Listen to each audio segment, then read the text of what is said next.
quinta aula do curso de regularização fundiária urbana, agradecendo ao IERB, o Instituto de Educação do Ministério Público do Rio de Janeiro, Roberto Bernardes Barroso. Quero agradecer nas pessoas do coordenador Leandro Navega e da servidora Roberta Duarte. Agradecer à Abrampa, em nome da presidenta Cristina Seixas, da diretora da Escola da Abrampa, Silvia Capelli, e do Alain. Quero agradecer à Escola do Ministério Público de Santa Catarina, na pessoa do colega Paulo Locatelli. Quero agradecer os professores aqui presentes e todos os demais que participam e já participaram do curso, participarão e que já participaram do curso. E, claro, agradecer os presentes que nos honram aí com o seu interesse e com a sua participação. Nossa quinta aula de hoje, é sobre o projeto de regularização fundiária. Hoje nós trazemos profissionais capazes de dar uma visão interdisciplinar ao problema. São 2 palestrantes hoje. O primeiro deles é o professor Luciano Saldanha Varela, engenheiro civil e advogado, especialista em direito municipal pela Escola Superior de Porto Alegre, servidor de carreira do município de Porto Alegre e atual chefe da Gerência de Engenharia de Arquitetura da PGM, Procuradoria-Geral do Município de Porto Alegre. O professor Luciano vai falar 40 minutos. Em seguida, também para 40 minutos de exposição, o professor Edson Falcão, mestre em Engenharia Civil com ênfase em recursos hídricos pela COP UFRJ, especialista em gestão do território pela Escola Nacional de Ciências Estatísticas do IBGE e atual coordenador de segurança hídrica da Secretaria de Estado do Ambiente do Rio de Janeiro. Então, os 2 professores, cada qual fala 40 minutos, depois nós temos 30 minutos de debate. Eu peço que todos desliguem seus vídeos e áudios. Qualquer comunicação poderá ser feita pelo chat, estaremos atentos ao chat. E no final, podemos ter as perguntas escritas pelo chat ou oralmente com inscrições levantando a mãozinha virtual. Tá bem? Colega Roberto Carlos, é um prazer tê-lo conosco. Obrigado. Então, professor Luciano, por favor, tenha a palavra. Peço que todos mantenham seus áudios e vídeos desligados. Obrigado. Obrigado, doutor André. Eu sou muito feliz, estou muito feliz de estar aqui com vocês. Agradeço aos coordenadores, a doutora Silvia Capelli, ao doutor André Dickstein. Agradeço a doutora Annelise Steigleder pela lembrança do meu nome para participar desse evento.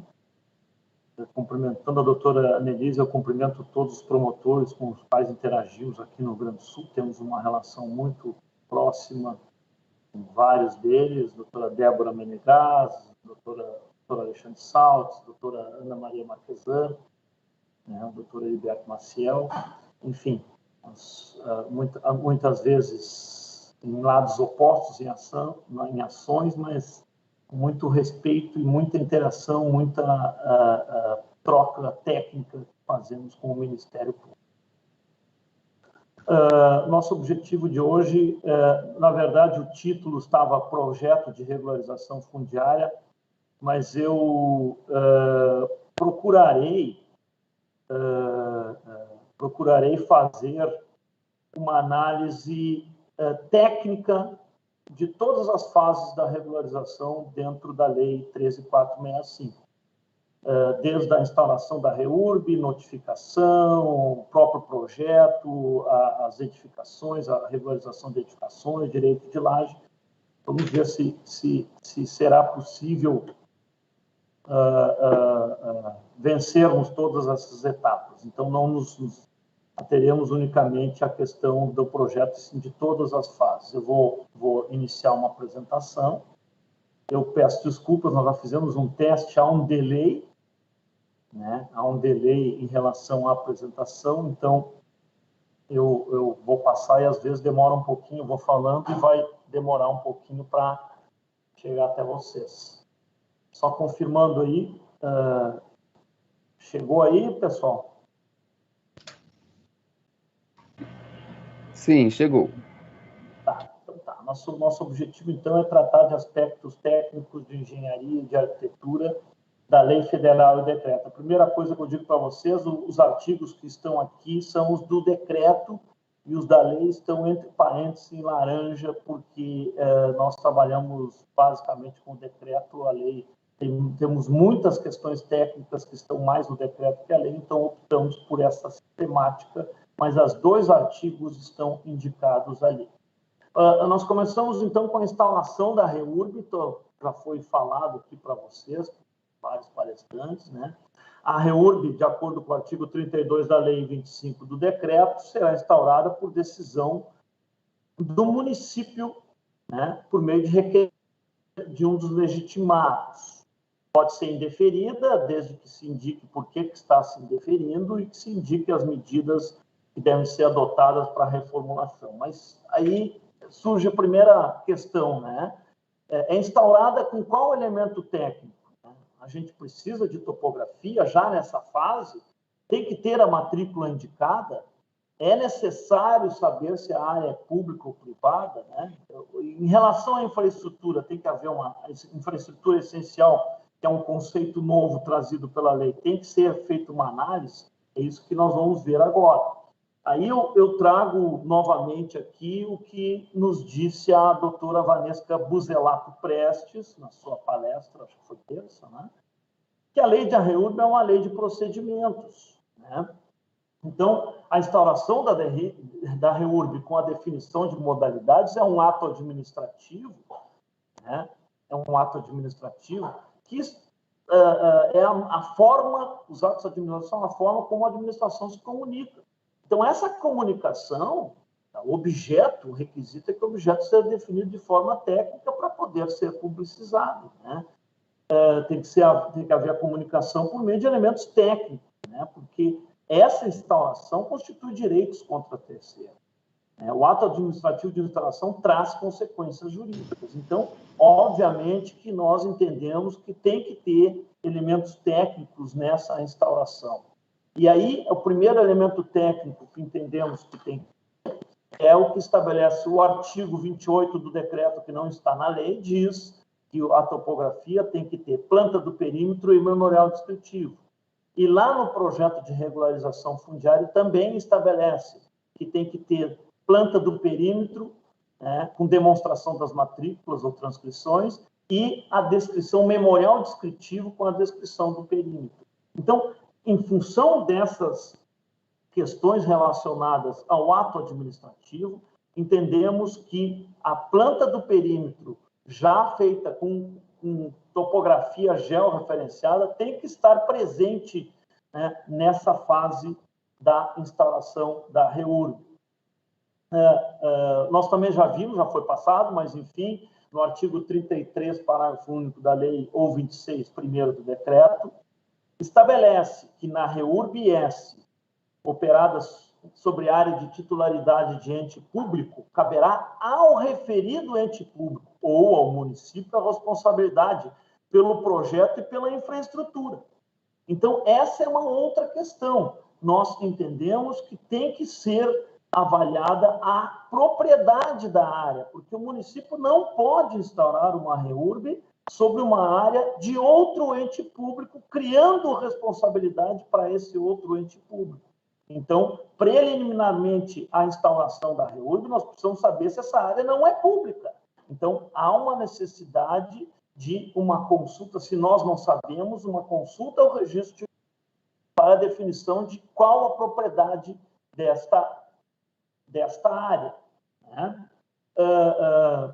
Então, esse artigo 24 do decreto 31 da lei diz que, instaurada a REURB, o município deverá proceder às buscas necessárias. Entendemos que isso tem que ser trazido para o início do processo, quando da instauração da REURB, por esses motivos que estabelecemos, que não podemos instaurar REURB em cima de uma área pública de outro ente público. Outra questão importante é em relação à infraestrutura essencial. Na REURB-S, o poder público competente, quando é instaurada a REURB, ele é responsável por implantar a infraestrutura essencial. pode ser, veio esse decreto 9.597 de 2018, trouxe uma melhoria na redação, dizendo que pode ser por meio das concessionárias. Então, o poder público pode pedir para as concessionárias estabelecer um cronograma e um termo de compromisso para cumprir algumas coisas da infraestrutura essencial, né? Mas, por exemplo, Porto Alegre, eu cito o exemplo de Porto Alegre. Porto Alegre, o setor de água, o setor de esgoto e o setor de drenagem, todos são públicos municipais. Então, se eu assumo um compromisso de instaurar, se eu instauro essa REURB assumindo um compromisso, automaticamente o responsável por implantar essa infraestrutura essencial é o município de Porto Alegre. Então, tem que ser feita uma análise dessa infraestrutura essencial previamente, para nós sabermos se o comprometimento não é muito grande. Eu cito um exemplo para vocês, nós temos um loteamento aqui em Porto Alegre que pediu a instauração da REURB. Aqui em Porto Alegre há uma comissão formada por várias secretarias técnicas que fazem uma vistoria nesses locais e indica as questões de infraestrutura essencial para ser tomada essa decisão. Chegamos no loteamento, tinha um problema muito sério de macrodrenagem. E demolição de todas as obras realizadas no bem público. Alô? Tem alguém falando no fundo aí? Professor, peço desculpas, a gente está tentando localizar para silenciar esse microfone. Tá bem. Obrigado pela compreensão. Não tem problema. Não. Só para saber se eu estava ouvindo mal ou se era só no meu aqui. Então, o que acontece? Chegamos nesse loteamento, tinha uma necessidade de uma obra de macrodrenagem de alto custo para resolver o problema de drenagem do local. Então, aí nós começamos a avaliar esse alto custo se vamos instaurar a REURB em função da responsabilidade que tem o município, que assume o município a partir da instalação da REURB, né? Eu trago, então, para fazer uma análise assim, aqui nesse momento, o que seria essa infraestrutura essencial, né? Isso a lei nos trouxe uma melhora em relação a essa análise, porque ela diminuiu bastante, ela torna a ideia de uma infraestrutura básica, né? Seria sistema de abastecimento de água potável coletivo ou individual, né? Sistema de tratamento de esgoto, coleta e tratamento de esgoto sanitário coletivo ou individual, ou seja, pode ter também fossa e filtro ou sumidouro, né?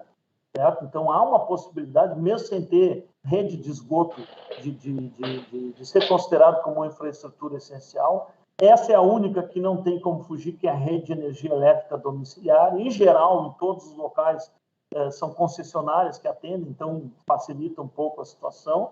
E soluções de drenagem. O que seriam soluções de drenagem? Soluções de drenagem não significam necessariamente rede de drenagem, né?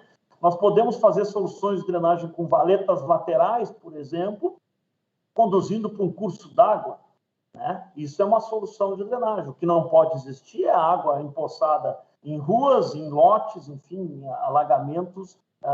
Tem que achar soluções de drenagem para essas questões. Então, nós previamente fazemos uma análise dessa infraestrutura essencial com o objetivo de ver se não há necessidade de um grande investimento, né, que, no caso de ser REURB-S, teria que ser feito pelo município.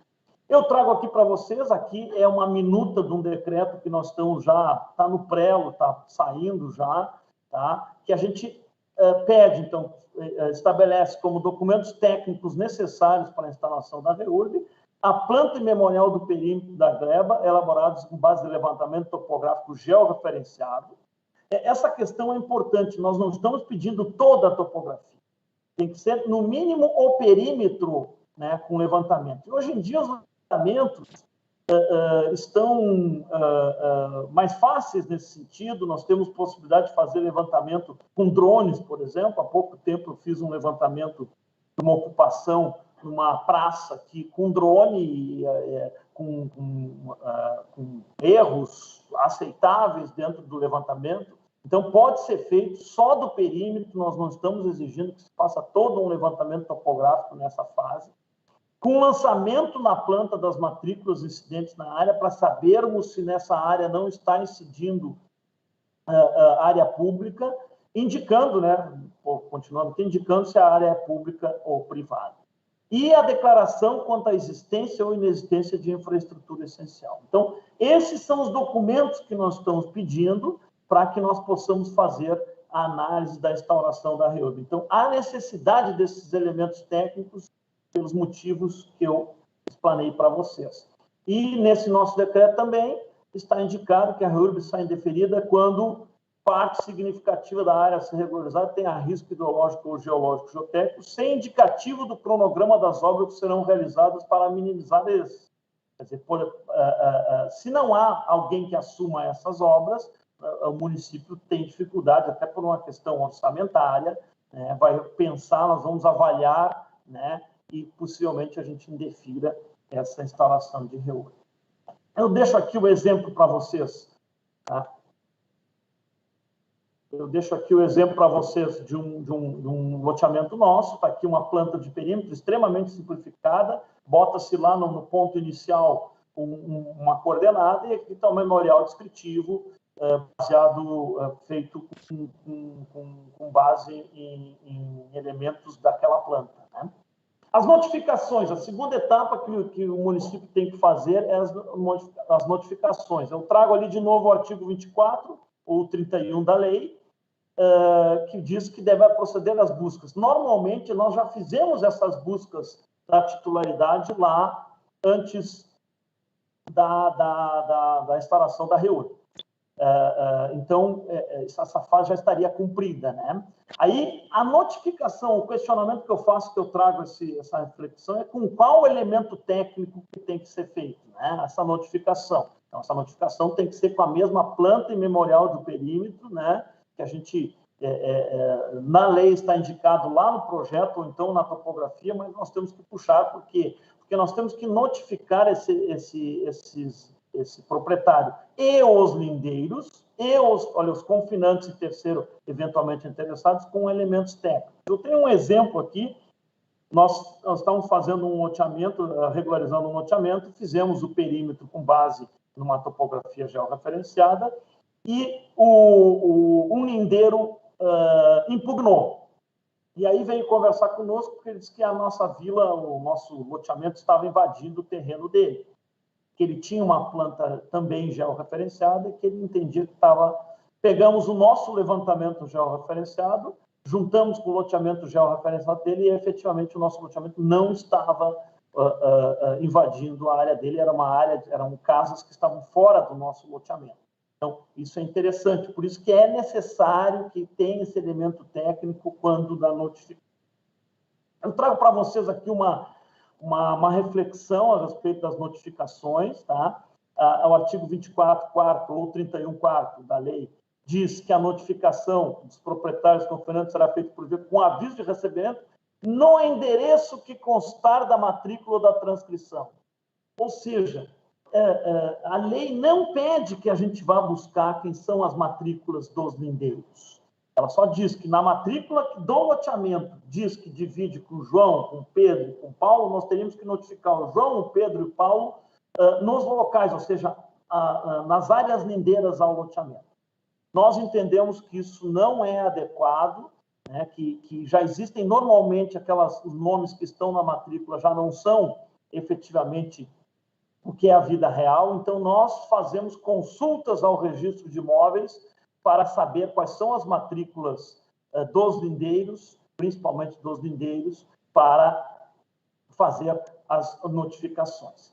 Posteriormente, ali o artigo 24 fala que no edital deverá constar de forma resumida a descrição da área. Não sei como é que funciona de forma resumida. Do ponto de vista técnico, não tem essa de forma resumida. Tem que estar a descrição completa da área a ser regularizada. É isso que nós temos feito. Nós temos muitas notificações por edital, porque pegamos terrenos lindeiros com matrículas muito complexas, e essas matrículas complexas têm muitas pessoas que nós não encontramos, e há uma necessidade muito grande de fazer com o edital, e no edital nós colocamos a descrição e a planta no edital.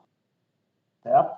Aí fica ali o artigo 24, parágrafo 6º, fica dispensado nesse artigo, caso adotar os procedimentos de demarcação urbanística. Tem depois um capítulo de demarcação urbanística, mas eu quero dizer uma coisa pela prática da gente aqui.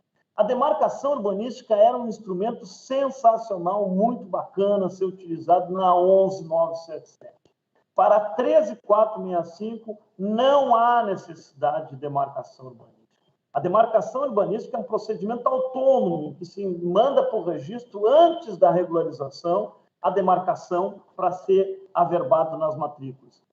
Hoje em dia é feito todas essas questões são feitas na CRF, num procedimento único. Então, a demarcação urbanística não se usa, não é utilizada, caiu em desuso. Aliás, na medida provisória não tinha demarcação urbanística. Daí depois, por várias entidades reclamaram, porque realmente era uma instituição muito bacana para a 11977, mas que na 13465 não é utilizada, é desnecessária, a gente faz todo o procedimento com a CRF.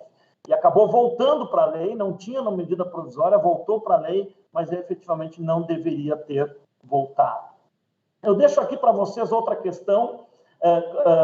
Nós temos muitas matrículas complexas, então nós, a partir que tivemos uma dificuldade no primeiro loteamento, em que nós lemos a matrícula, indicamos os proprietários, fizemos as notificações, chegou no registro, ele impugnou, porque faltavam metade das notificações, ou muitas, metade não, mas muitas das notificações.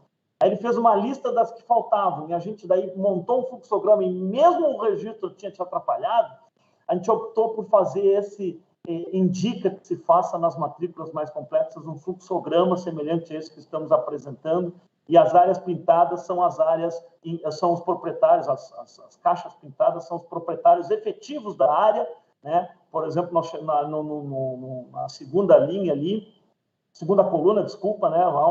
Já 3 vendas e já está no 4º proprietário, só temos que notificar o último proprietário. Então, nós indicamos, por essa nossa experiência negativa com o registro, quando temos matrículas muito complexas, que nós façamos este fluxograma, tá? E daí não há erro, efetivamente, na questão.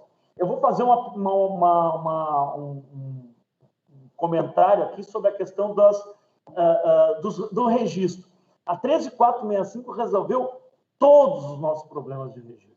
Nós utilizamos aqui um instrumento no Rio Grande do Sul, que era o More Legal, e tínhamos uma dificuldade imensa com os registradores, porque eles não tinham margem para fazer flexibilizações em relação ao registro, porque eles estão ligados, ligados à lei dos registros públicos, não podiam fazer flexibilização. A lei nos resolveu todos os nossos problemas. Então, eu vou só falar alguns aspectos aqui que são importantes, né? Quando o loteamento estiver em mais de uma matrícula, atinja mais de uma matrícula, mas parcialmente essas matrículas, ou até mesmo integralmente as matrículas, é aberta uma nova matrícula, tá? Digamos que seja parcialmente, ele atinge parcialmente uma e parcialmente outra, né? Abre-se uma nova matrícula com o perímetro e se averba nas 2 matrículas anteriores esta nova matrícula, dizendo que foi aberta essa matrícula com tal descrição, né, em função da reúne. E o que é mais importante, dispensa a apuração de remanescentes. Isso é fundamental, porque essa era um entrave muito grande, que nós temos matrículas que, às vezes, nós não temos uma limitação muito clara. Tem matrículas que não tem nem a área.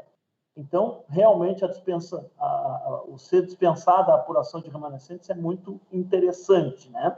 Quando não tiver matrícula, se abre uma nova matrícula, isso aí só tem no decreto, não tem na lei. Tá? E o artigo 44 também nos dá muita margem, porque ele diz que o oficial adota o memorial e o projeto e a verba na matrícula existente, independente de apuração de remanescente e independente de unificação. Isso aqui é um avanço muito grande do ponto de vista registral. Tá? Tem outro aspecto aqui, né? Pode haver dúvida quanto à extensão da gleba matriculada, em razão da precariedade da descrição tabular, ele abre uma nova matrícula com a área destacada e averba o referido destaque na matrícula matriz. ainda sem necessidade de apuração de remanescente. Isso é muito importante. Tá? E, por fim, na hipótese do projeto de regularização não envolver a integralidade do imóvel, pega-se a planta e o memorial descritivo, né, e se averba naquela matrícula dizendo que está sendo destacada uma parte em função da REURB. Então, houve um avanço muito grande em relação ao registro, nós não tivemos nenhum problema com o registro, deu a possibilidade do registrador trabalhar de uma forma mais ampla, deu um amparo legal para que o registrador fizesse os registros da REURB sem problemas. Eu vou citar um exemplo para vocês aqui. Olhem essa matrícula aqui, ver se vocês conseguem ler. Esse é um loteamento que nós regularizamos, chamado Jardim Renascença. Tá? Então, está aqui a planta dele. Olhem a matrícula. O terreno em forma quase triangular, na freguesia de Nossa Senhora do Belém, tendo em frente a estrada Pedra Rodrigues ao sul, 300 metros mais ou menos, fazendo fundos ao norte ao arroio de Pedra Redonda e terras de padres jesuítas, dividindo-se ao leste com ditas de Valdemar Terres, predial e Companhia Predial Agrícola, e a oeste com ditas de Luiz Moura. Não tem área, não tem perímetro, não tem nada. Não tem nada. E aí nós chegamos, o que a gente fez? A gente fez o perímetro da área, delimitou o perímetro e foi averbada naquela matrícula, foi dito, foi retirada dessa matrícula esta porção que é destinada à regularização fundiária pela REURB. E pronto, só isso, não precisa de mais nada. Então,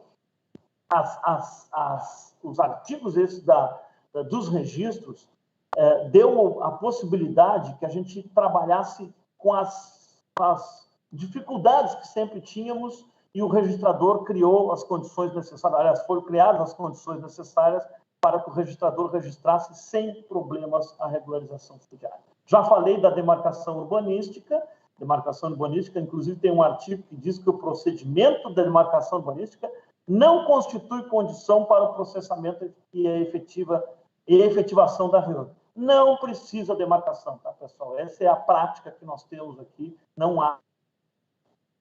Tá? Chegamos no levantamento topográfico, tempo. Levantamento topográfico. No levantamento topográfico, eu vou fazer só 2 observações. Tá? Ele fala no levantamento planialtimétrico, fala em planta do perímetro e fala em descrições técnicas das unidades imobiliárias. Não se faz isso, pessoal, porque essas descrições vão ser feitas lá no projeto urbanístico, no projeto de regularização, projeto urbanístico. Não, essa descrição na fase de topografia não tem a mínima utilidade, só teria utilidade se nós fôssemos fazer uso capião. Por que não tem necessidade? Porque quando a gente faz o projeto, às vezes cercas são deslocadas, às vezes há uma modificação pequena que seja no terreno e essa descrição técnica perde totalmente a utilidade. Então, nós não apresentamos isso e justificamos pelo fato de que está sendo suprido lá no projeto de regularização. E esse artigo, que é um artigo só do decreto, não tem na lei, tá? Ele possibilita o uso de métodos e tecnologias que tiverem à disposição. Ou seja, está abrindo aqui, porque hoje em dia é uma tendência nós fazermos topografia com drones, que facilita muito, a rapidez é maior e as precisões têm sido muito boas, têm sido adequadas com a utilização de drones.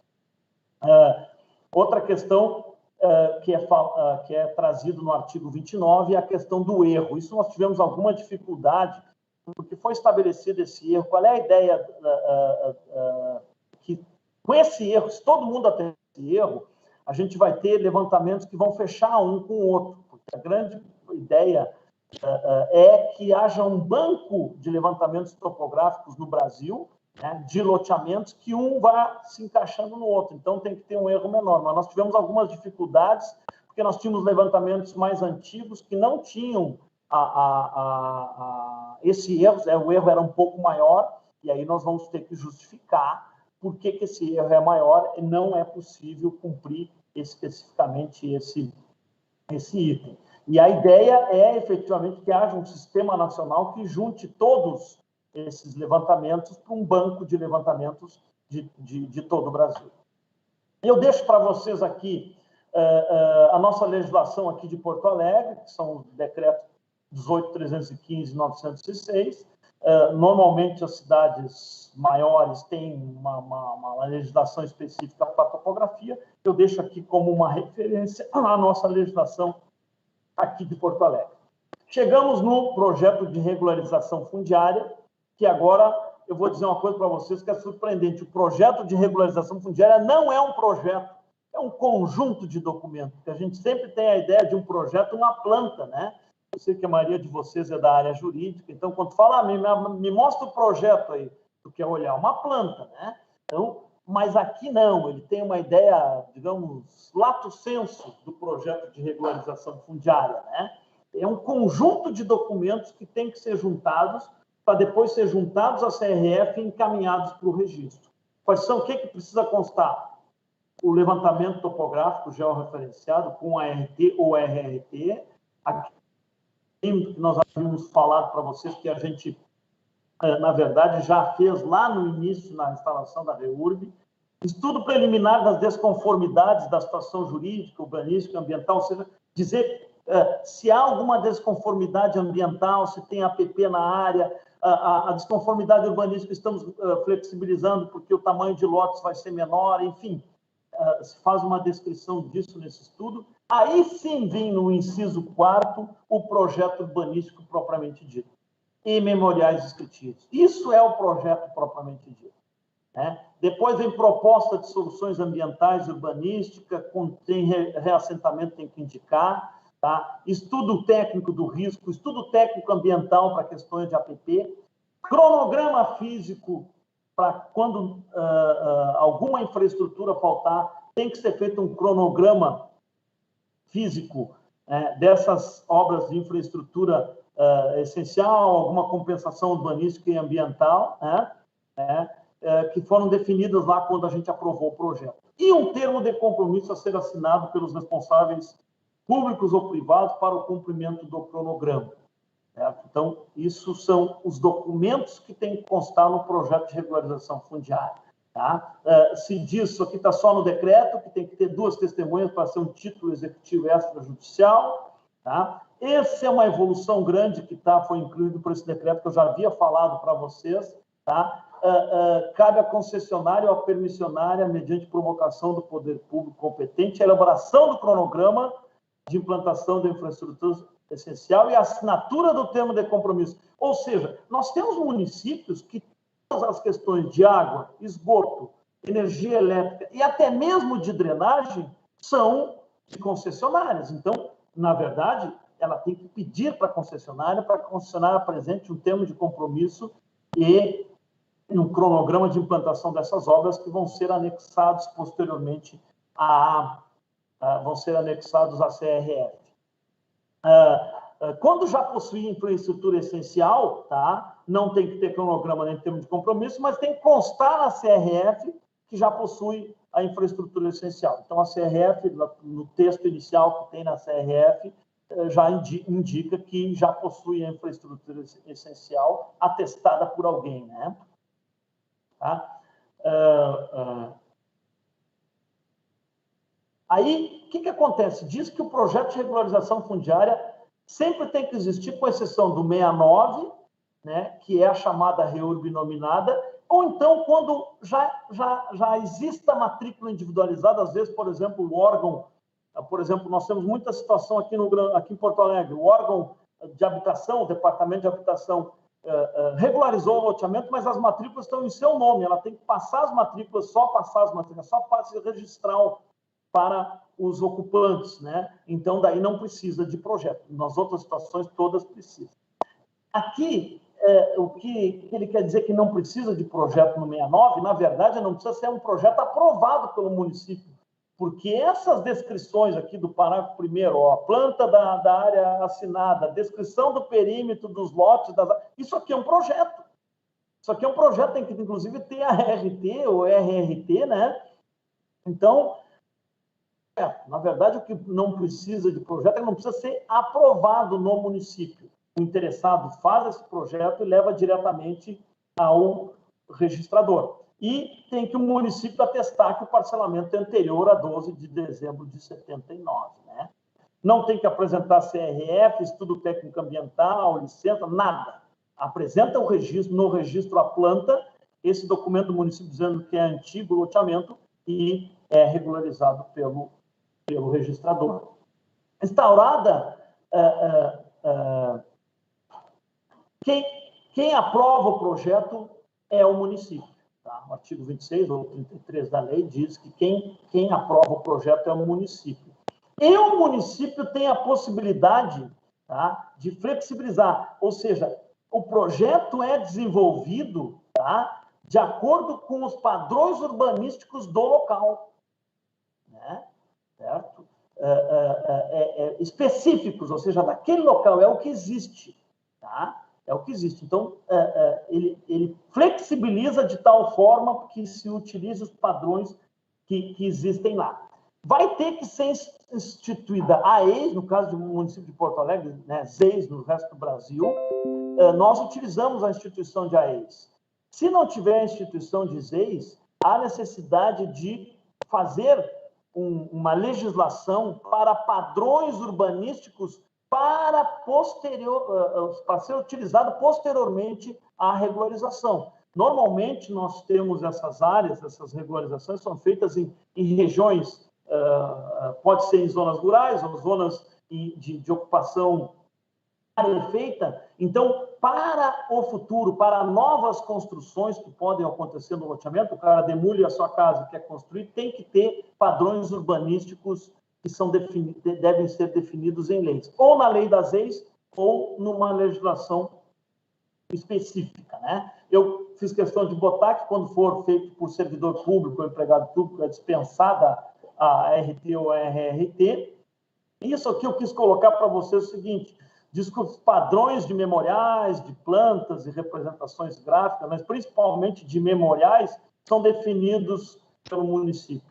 E eu fiz aqui a provocação. E o cartório aceita os padrões do município, na verdade, tem que haver uma interação entre os dois, né? Nós sabemos que temos que seguir lá na Lei de Registro Público, o artigo 176, o artigo 225, que estabelece quais são os padrões, o que tem que estar dentro do memorial. Então, o município define, mas ele tem que estar de acordo com a legislação federal, que é a Lei dos Registros Públicos.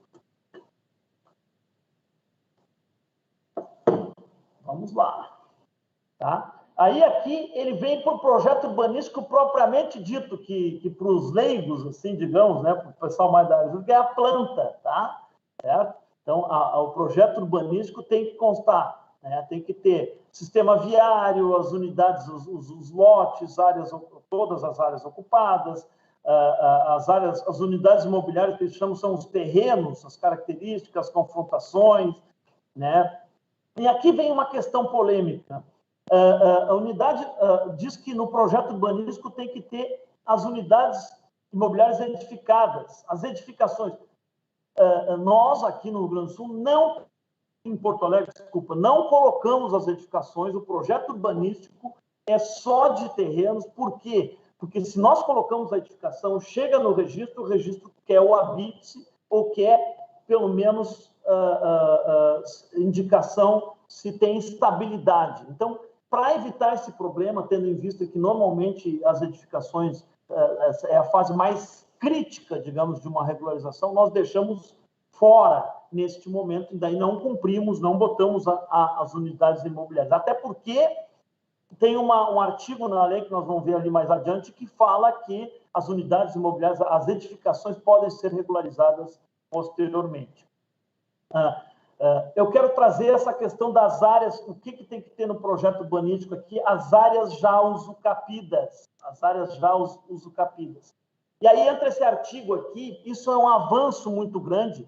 Então, dentro daquele perímetro, eu tenho, por exemplo, um usucapião. O que ele diz? Tu simplesmente coloca no projeto aquele lote, dizendo que tem um usucapião, dá o número da matrícula e está resolvido o problema. Aí que está, não está totalmente resolvido pelo seguinte: as áreas, aqui que diz o artigo aqui, as áreas já usucapidas definidas no inciso tal, lá, inciso 6º do caput, constarão do projeto de regularização com a área constante na matrícula ou na transcrição do usucapião. E aí surgem os problemas da vida real, gente. que, em geral, quando a gente faz a topografia, este lote que foi usucapido não fecha com a medida que está na matrícula. E tem que ser colocado no projeto igual à matrícula, porque a matrícula já foi emitida para esse lote.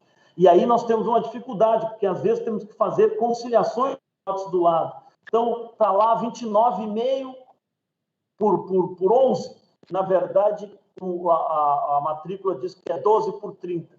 Alguém vai perder área, o vizinho vai perder um pedaço de área. Foi o que aconteceu em 2 loteamentos que nós fizemos. Tivemos que chamar esses vizinhos e dizer, olha, vocês vão perder na prática, na teoria, mas na prática não vai mudar nada. E aí eles concordaram, mas é difícil, porque, na verdade, tu tira a área de um para botar de outro, que nunca fecha o que está na vida real com o que foi obtido no uso capião. Mas a gente tem que trabalhar com isso, né? Tá? Isso é uma coisa importante, a REURB pode ser implementada por etapas, ou seja, nós podemos fazer uma parte do loteamento e depois outra parte, né? E a gente pode também implantar a obra de infraestrutura por etapas, de acordo com o cronograma que foi estabelecido. O memorial descritivo é, na verdade, a descrição de cada terreno que é feito no projeto propriamente dito, que é o que eu disse, não é o projeto de regularização, é no projeto urbanístico. Tá? Isso aqui é importante, o colega vai falar dos estudos técnicos ambientais, mas a gente pode aprovar o projeto e da parte em que, por exemplo, tem um APP, tem um arroio, tem um curso d'água, eu aprovo da parte que não está atingindo o arroio e deixo o arroio para ser feito separadamente. Tá? Certo? E aqui diz que os municípios têm que realocar quando não tiver condições em função do risco ou em função de APP. Tá? Eu falo aqui das EIs, que nós aqui em Porto Alegre utilizamos as EIs, a lei fala das EIs, né, estimula, né, a utilização de EIs, mas não é obrigatório. A REURB não está condicionada à existência de EIs. Quanto tempo eu tenho? 3 minutos com a prorrogaçãozinha. Não, isso, já estamos nos acréscimos. Não. Estou com 37 aqui no meu. Ah, é? Então tá bem. Regularização das edificações. Aquilo que eu tinha dito para vocês.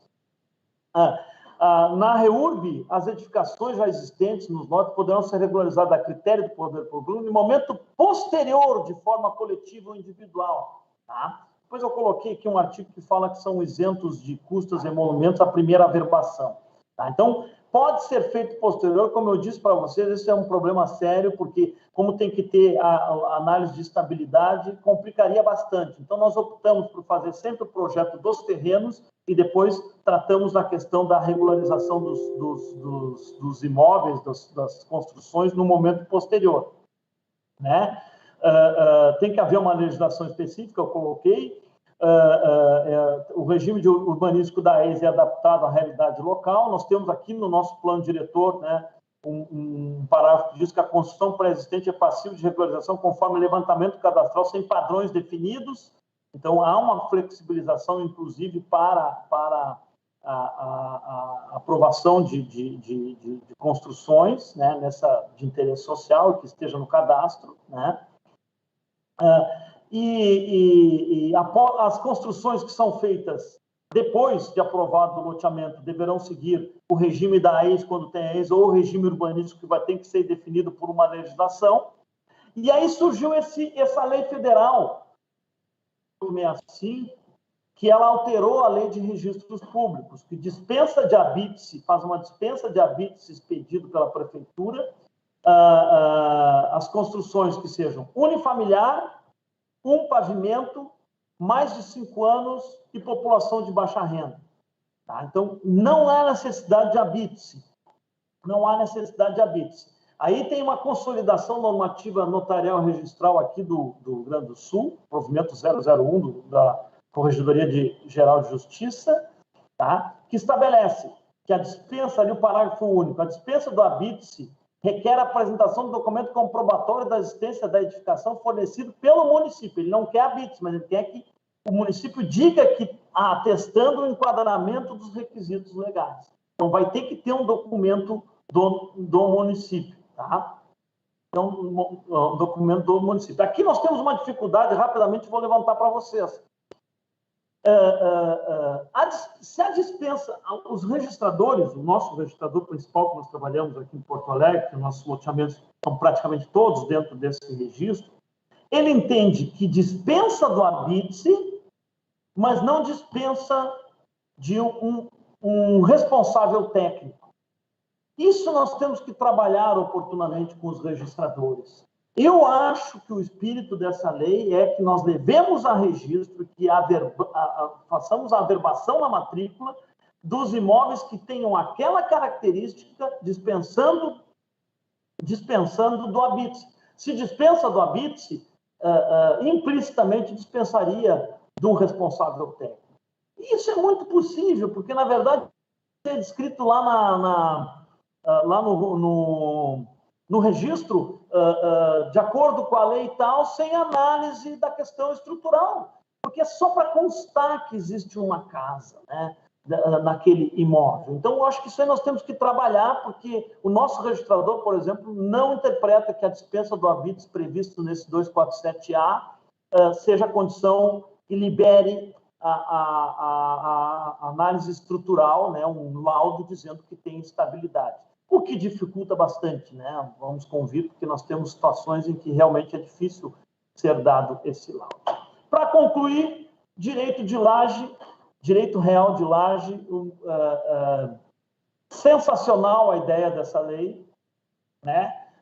Possibilidade de coexistência de unidades imobiliárias autônomas de titularidades distintas situadas na mesma área, ou seja, o cara que está no segundo andar, de maneira a permitir que o proprietário ceda a superfície da sua construção a fim de que o terceiro edifique unidade distinta daquela originalmente construída sobre o solo. E a ideia disso era dar uma matrícula independente para esse segundo andar, né? Então, a ideia é muito boa, a ideia é excelente, né? Tá? Então, tu daria a matrícula, tu faria um projeto e daria a matrícula só para o segundo andar, ele não teria direito sobre o solo, só sobre aquilo que ele está utilizando, né? Como diz ali, ó, em vermelho, no parágrafo 4, não implica a atribuição de fração ideal de terreno ao titular da laje ou a participação proporcional em áreas já edificadas, né? Ou seja, o cara só é dono daquela parte superior, né? Tá? Tem uma das condições é que as unidades tenham acessos independentes, porque se daqui a pouco o vizinho não deixa o cara entrar em casa, né? Então, há uma possibilidade excessiva fazer terceiro, né? Tá? Mas aí nós começamos a ter as dificuldades. E para concluir mesmo, que eu já passei do meu tempo, tá? O direito real de laje dependerá da comprovação de que a unidade imobiliária é estável. Aí começa um monte de gente construído, não sabe as condições de fundação, né? Daí depois o cara tentou o legislador tentou dar uma amenizada, né? A estabilidade da unidade depende das condições da edificação para o uso que se propõe dentro da realidade em que se situa o imóvel. Como assim? Estabilidade é estabilidade, não tem realidade. Dentro dessa realidade tem estabilidade, agora dentro da outra realidade não tem, não existe, né? Então, infelizmente, a questão da estabilidade é um problema muito sério. E aí entra que eu, que sou servidor público municipal, na REURB-S caberá ao Poder Público Municipal comprovar a estabilidade das unidades imobiliárias. Ainda sou eu que tenho que atestar isso, né? Então, realmente é complicado, tá? É complicado. Fica dispensada, no parágrafo 3º, dispensada a apresentação de habite-se, mas é complicado. A questão da estabilidade é uma questão muito crítica nesse caso. Então, esse instrumento é um instrumento muito bacana, teve uma ideia muito legal, mas nós não estamos vislumbrando essa possibilidade de ver essa estabilidade dessas estruturas, como, por exemplo, dessa, né, pessoal? Quer dizer, como é que nós vamos ver a estabilidade dessa aqui, ou então dessa aqui? Né? Tá aqui, ó, nós temos 3 lajes aqui, ó, tem direito de 1, 2, 3 direitos de laje aqui. Então, esse é um problema crítico, efetivamente, são construções, às vezes, em favelas, são construções em loteamentos regulares, que fica difícil a definição dessa estabilidade, tá? E, por fim, tá, eu deixo esse pensamento aí do professor Edésio, né? Os programas de regularização têm uma natureza essencialmente curativa. não pode ser dissociado de um conjunto mais amplo de políticas públicas, diretrizes de planejamento e estratégias de gestão urbana destinadas a reverter o atual padrão excludente de crescimento urbano. Muito corrido, desculpem, muito rápido, a gente teve que cortar algumas partes, mas procuramos passar todos os aspectos técnicos associados à lei e estamos disponíveis aí para questionamentos posteriores. Muito obrigado, desculpem, passei aí, quanto que eu comi do tempo do colega aqui? 5 minutos, 6 minutos, muito obrigado, viu? Professor Luciano, muito obrigado, maravilhosa exposição. Sem mais delongas, eu já passo aqui para o professor Edson Falcão. Por favor, professor, fique à vontade, a palavra é sua. Bom dia a todos. Primeiro, agradecer o convite. Eu também estou gostando muito desse curso, né? É bom que a gente pode trocar experiências aqui no Brasil como um todo. Cada um tem a sua realidade e muitas vezes essas realidades são complementares, né? Então, as experiências ajudam a evolução em cada estado, né? Eu vou colocar minha apresentação aqui. A ideia... Deixa eu ver aqui.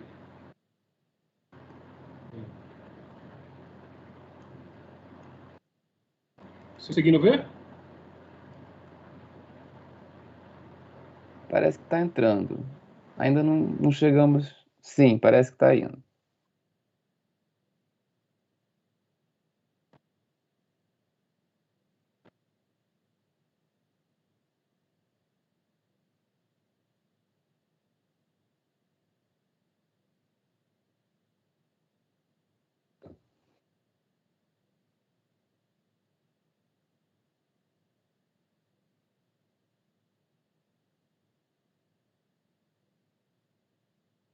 Já estamos aí com o primeiro slide na tela, regularização urbana. Mas vocês só estão vendo o primeiro slide ou estão vendo ele completo? Estamos vendo agora o modelo exibição. Agora foi. Isso. Isso. Então, a ideia é falar um pouquinho sobre o passo a passo que precisa ser feito, né, para o desenvolvimento do projeto de regulação fundiária. Bem como o Luciano já comentou, o nome em si, né, projeto de regulação fundiária, nada mais é do que um conjunto de projetos e documentos, né, que contemplam esse projeto de regulação fundiária. Primeiro, só estou passando aqui da minha formação, né, o doutor André já comentou um pouquinho. Eu trabalho no Instituto Estadual do Ambiente, aqui do INEA, do Estado, né? E atualmente estou cedido para a Secretaria de Estado do Ambiente e Sustentabilidade. Por que eu citei isso daqui? Normalmente e formalmente, o processo de REURB se dá geralmente pelo município, né? E aqui no Estado a gente teve esse início da motivação partindo do Estado, apoiando os municípios, né? Como é que eu estruturei aqui a apresentação? Eu dividi em 5 principais tópicos, né? Primeiro, algumas premissas importantes a serem observadas para a elaboração para o enquadramento em si do REURB, né? Eu vou falar de maneira complementar o que já foi comentado, né, nas apresentações pretéritas. Um passo a passo prévio à elaboração, a elaboração em si, algumas estratégias que devem ser tomadas na ocasião da elaboração e da implementação, e depois um exemplo prático aqui no Rio de Janeiro, tá? Então, assim, quais são 2 pontos principais, dentre vários outros, né, que a gente precisa considerar, né? O que seria a regularidade do imóvel, né? Naturalmente, a gente tem uma visão só de urbanístico. Não, ele tem uma titularidade da posse, e isso daí, se não tiver titularidade da posse, ele está irregular. Mas também tem outros aspectos, tem a visão ambiental. Então, isso daí é algo importante a ser abordado também, para o enquadramento do REURB, né? E um outro ponto também importante é em relação a essa data base, né? A adesão do imóvel à política, essa legislação, né? Porque, assim, nesse tipo de característica de ocupação, né, as reformas e a ampliação desses imóveis são constantes, né? Então, o que vale? O que vale é a área ocupada no solo naquele momento, ou o que vale é a área construída, né? Se a pessoa fez alguma reforma, o que vale? É o ano, a situação da edificação naquela data exata, ou o que vale, né? Então, isso daí é algo importante a ser observado. Do ponto de vista de núcleo urbano informal, na sua caracterização, o entendimento que temos aqui no Estado do Rio de Janeiro é que, no ponto de vista ambiental, né, se a gente avaliar um ponto de vista ambiental, o imóvel pode estar irregular se ele não estiver cumprindo as legislações relativas à parte ambiental. Então, assim, a definição do núcleo urbano informal, ele fala que é aquele clandestino irregular, né? Então, quando ele fala irregular, ele abre a possibilidade desse entendimento um pouco mais amplo. Então, nós aqui no Rio de Janeiro temos esse entendimento que, se ele tiver irregular no ponto de vista ambiental, ele pode ser enquadrado, sim, como um núcleo urbano informal e possibilita que ele seja contemplado pela essa legislação que existe, né? Isso é muito importante porque eu acho que é a realidade do país. Tem vários imóveis que estão na beira do rio, por exemplo, né, que vou dar um foco muito em APP, mas tem vários imóveis na beira do rio que está em área de preservação permanente, que estão registrados em cartório, teve um loteamento aprovado, entretanto, não necessariamente foi observado de nada esses dispositivos legais ambientais. No ponto de vista dos imóveis em si, então existe essa questão também a ser observada, né? O que vale, né? O entendimento inicial, né? Que aí isso daí é algo que sugere a interpretação de cada um, é que, se na data de 22/12/2016 o imóvel, né, a partir dessa data, ele não fez uma ampliação significativa da área edificada no solo, né? Ou, por exemplo, se ele subiu algumas lajes, ele estaria enquadrado, mas se ele não ampliou a construção no solo, ele estaria enquadrado nessa REURB, né? Teria enquadrado na possibilidade de se criar um REURB naquele imóvel.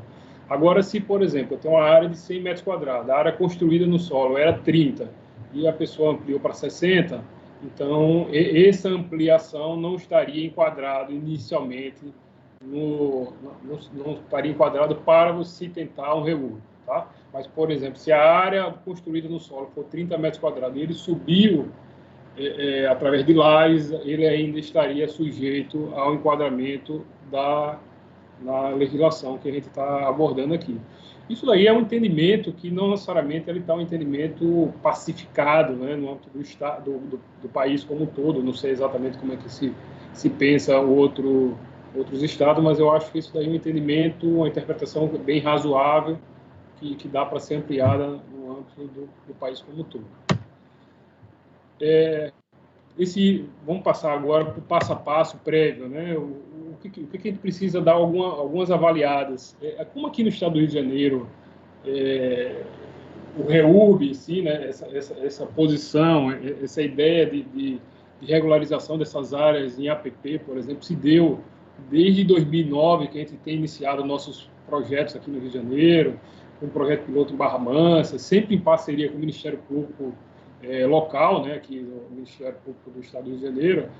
Então, a gente começou até antes em si do novo Código Florestal e antes da lei do REURB. Então, isso daqui se iniciou muito pelo Estado e ao longo do tempo a gente foi tendo essa adesão dos municípios e em parceria com o Ministério Público aqui do Estado do Rio de Janeiro, a gente já fez até algumas apresentações e junto a alguns municípios a gente faz uma apresentação de alguns modelos que a gente já teve, alguma experiência que a gente já teve no âmbito do Estado, para que os municípios vão conseguindo internalizar esse conceito e esse passo a passo para que eles consigam implementar no âmbito municipal, né? E então é nessa linha, assim, o que se precisa pensar antes de começar a elaboração do projeto em si, né? Como o professor Luciano comentou, né? Tem várias coisas a serem feitas em relação, antes de efetivar o REURB. A ideia é essa, a gente fazer essa avaliação pretérita antes de identificar quais são as áreas mais estratégicas e prioritárias para iniciar o processo de REURB em si, né? Então, uma coisa importante é identificar se o município já classificou, né, essas áreas que ele pretende fazer REURB como interesse social ou específico. Isso daí é muito importante para a gente identificar, um pouquinho mais na frente eu vou falar, a gente identificar quais são os tipos de conteúdo necessário para o projeto de regulação fundiária, né? Um passo também importante é conseguir dar uma integração entre as secretarias municipais, né, que tem a relação. Então, tentar juntar na mesma mesa a secretaria responsável pela parte urbanística, a secretaria responsável pela parte do meio ambiente, a secretaria responsável pela parte de infraestrutura, de obras, a Casa Civil, a Defesa Civil Municipal e, eventualmente, as secretarias e órgãos do setor público estadual, bem como também as concessionárias, né? Para que a gente comece a identificar quais são as informações disponíveis, né? E a gente vai tendo noção da potencialidade que se tem para fazer o REURB e quais são os principais impactos. E é lógico, não esquecer também de envolver de alguma maneira as comunidades afetadas e beneficiadas, para que a gente tenha esse mínimo de informação, para que a gente vá buscando as estratégias de como implementar o REURB e avance para o passo seguinte, que era o que o professor Luciano estava falando há pouco, né? A partir daí, a gente, com essa aproximação, juntar todo mundo na mesma mesa, né, e ter esse levantamento de informação inicial, a gente consegue fazer uma avaliação das características necessárias para fazer o REURB, como quais são as infraestruturas que já existem, o padrão de ocupação, algumas restrições ambientais, e a partir daí a gente consegue identificar as estratégias e necessidades dos projetos a serem desenvolvidos. Eu deixei uma apresentação que tem algumas coisas, e eu acho que essas apresentações vão ser disponibilizadas para os senhores mais na frente, então algumas coisas até já estão repetidas, já foram repetidas pelo Luciano, né? Mas serve também para que você tenha uma noção geral, se você quiser acompanhar só no futuro, né? Então, assim, eu acho que uma coisa muito importante para os projetos de regulação fundiária, né, é esse objetivo que diz da REURB, né, que é assegurar a prestação de serviço público aos seus ocupantes, de modo a melhorar as condições urbanísticas e ambientais em relação à situação de ocupação informal anterior. Então, e no final das contas, vocês vão ver que tudo que vai ser feito tem que atender essa premissa, né? A gente tem que melhorar as condições urbanísticas e ambientais da ocupação que se tem atualmente, né? Então, seguindo aqui, né, essa fase dessa integração, então, assim, esses levantamentos preliminares de informação, aí tem que verificar o que já existe de projeto urbanístico, o que já existe de projeto de infraestrutura básica, seja de abastecimento de água, de coleta e tratamento de esgoto, distribuição de energia, a parte de drenagem, que tudo isso tem relação em relação nos passos a serem seguidos um pouco mais na frente na elaboração dos projetos. Identificação, se existe, né, alguns problemas já identificados de risco geotecnológico, de risco de inundação. Eu estou falando de geotecnológico e inundação, que são os mais comuns, mas assim, a gente pode ter outros tipos de risco, como na parte, vamos supor, risco de poluição do solo, né? Tem o solo bem poluído, então esse tipo de risco tem que ser avaliado, deslocamento de dunas, tem outros vários riscos, eu só frisei esses dois que são os mais comuns, principalmente aqui no estado do Rio de Janeiro, e talvez em boa parte do país como um todo. E assim uma avaliação também do planejamento territorial e uso da ocupação do solo atual, né? Dar uma verificada como está previsto, né, o plano diretor municipal, se existe, se o zoneamento do uso e ocupação do solo ele é atual ou não, se ele precisa ser atualizado e se esse uso e ocupação do solo está compatível ou não com esse planejamento territorial. Seguindo aqui, essas características, agora entrar um pouco assim nas características das áreas que pretende ser feito esse REURB. Então, a gente precisa fazer essa delimitação da área de interesse em si, né? Às vezes a gente tem uma área muito grande para fazer REURB, aí a gente pode até dividir essas áreas em sub-áreas, até para facilitar a sua evolução, o andamento dela, né? Visto que existe até uma previsão legal que a sua implementação, a implementação da REURB possa ser feita de maneira parcelada, né? E aí a gente vai com um detalhe um pouco maior, né? Essas infraestruturas que existem, o padrão de ocupação, e aí a gente verifica se essas áreas pretendidas estão em área de proteção permanente, unidade de conservação, quais tipos, a gente já vai entrando um pouco mais em detalhe, quais tipos de exposição a risco que existe, e aí a gente vai fazendo uma identificação prévia dessas infraestruturas que eu já comentei também, como água, esgoto, energia elétrica e drenagem urbana.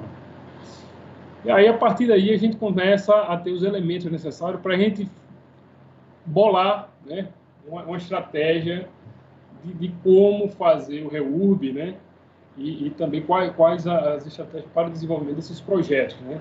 Se eu tiver um território com uma complexidade mais baixa, eu vou ter um nível de detalhamento menor, né, de necessidade de detalhamento menor, em detrimento de outros que têm uma complexidade um pouco mais alta. E, às vezes, eu já tenho vários estudos já identificados, que faz com que eu não precise repeti-los, né, ou eventualmente só atualizados. Então, essa parte da densidade de ocupação, como se deu essa característica de ocupação também é bem importante ser avaliada.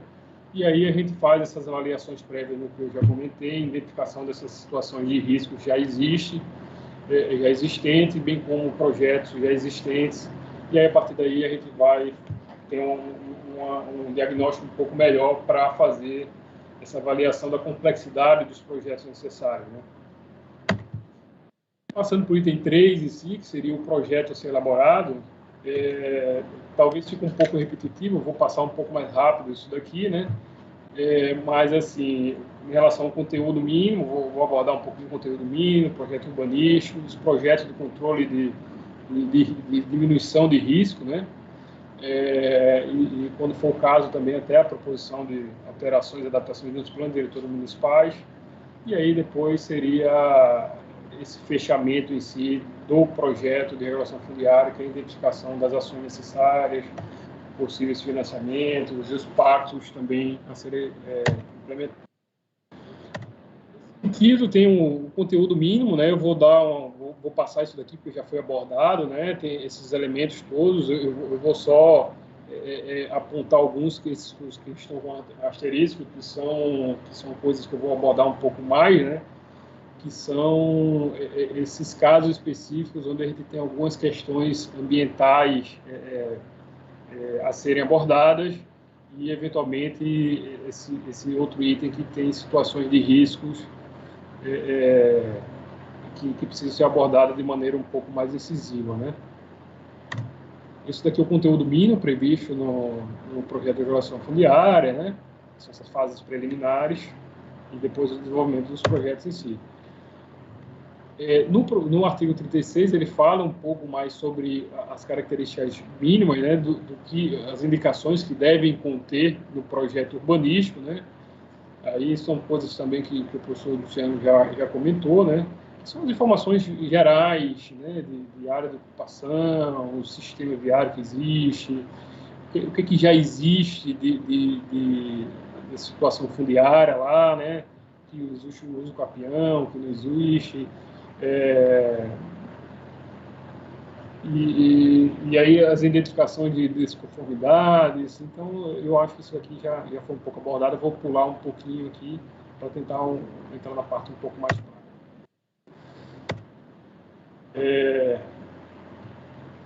Quando há necessidade, né, de se realizar um estudo técnico, né, ambiental, aí a gente ele já remete ao Código Florestal, o artigo 64, o artigo 65, né? E aí ele já tem algumas informações complementares que precisam ser abordadas, desde a parte de caracterização da situação ambiental, né? Repete também a parte do sistema de saneamento básico, que saneamento básico envolve abastecimento de água, coleta também de esgoto, destinação de resíduos e a parte de drenagem, né, urbana. Envolve a parte de prevenção, né, e controle de riscos de inundações, recuperação de áreas degradadas, comprovação de melhoria das condições urbanísticas e ambientais. Lembra lá há pouco que eu comentei do objetivo um dos objetivos da REURB, ele é revisitado, o seu objetivo, tanto quando a gente vai falar do conteúdo mínimo do projeto de regulação fundiária, bem como no Código Florestal.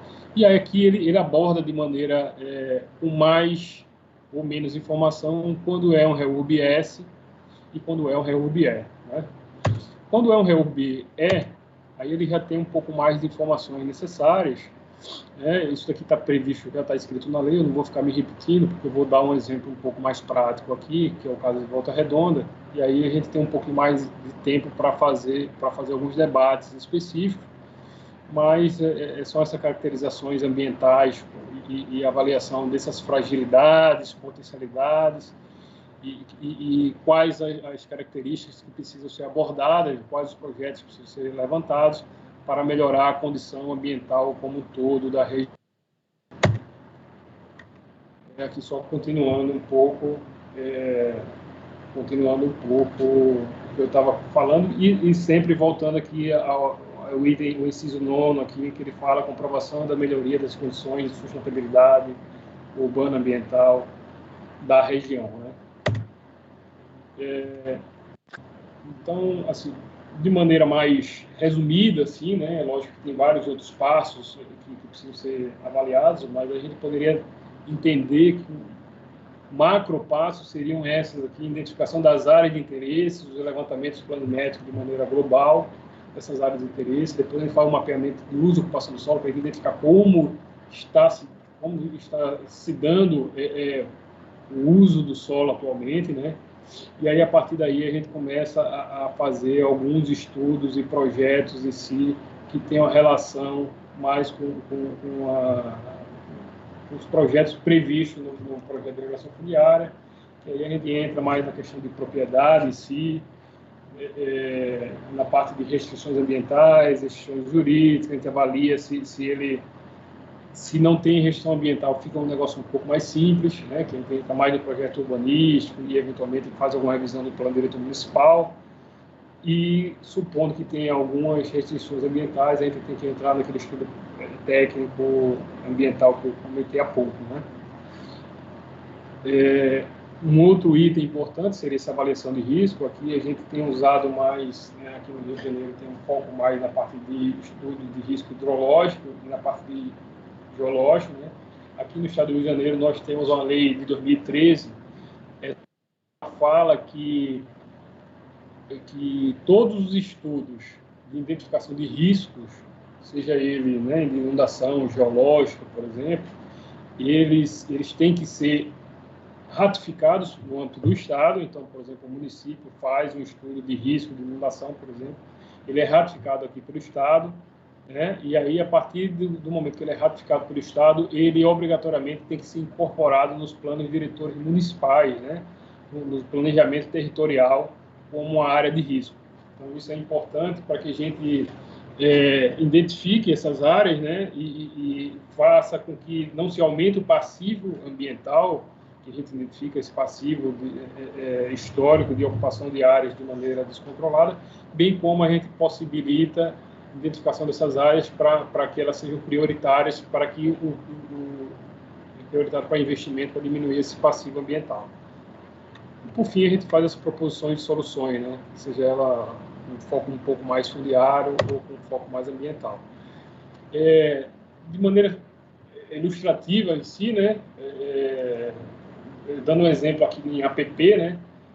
A ideia é o seguinte: se a área de inundação ela for a área de inundação menor, por exemplo, ao previsto nos 100 metros do Código Florestal, né? Então, a gente identifica qual é a área que não é possível a regularização, de maneira alguma, e uma área que é possível a regularização. Não quer dizer que a gente vai regularizar. Ela permite que a gente faça, dependendo de alguns critérios, e se enquadrado ou não em algumas legislações, é possível que se enquadre. Mas se ela está numa área de alto risco de inundação, por exemplo, independente das intervenções que a gente faça, né, se ela continuar com numa área de alto risco de inundação, ela não é possível, não é passível à regularização. Bem como o que é previsto mínimo na legislação. Se ele fala 100 metros, essa área de alto risco de inundação é maior, então essa área não é passível de regularização. Mas a gente pode pensar algumas soluções de engenharia. Eu dei um exemplo aqui do dique de proteção, por exemplo, que faz com que essa inundação se cesse ou diminua, né? Eu falei um dique, mas pode ter N outras soluções de engenharia que faz com que eu diminua essa área de risco de inundação. Então, essa área se permite, né? Como eu vou atender, eu posso atender a legislação no sentido que ela diminui, né, ou minimiza o risco de inundação pretérito, né?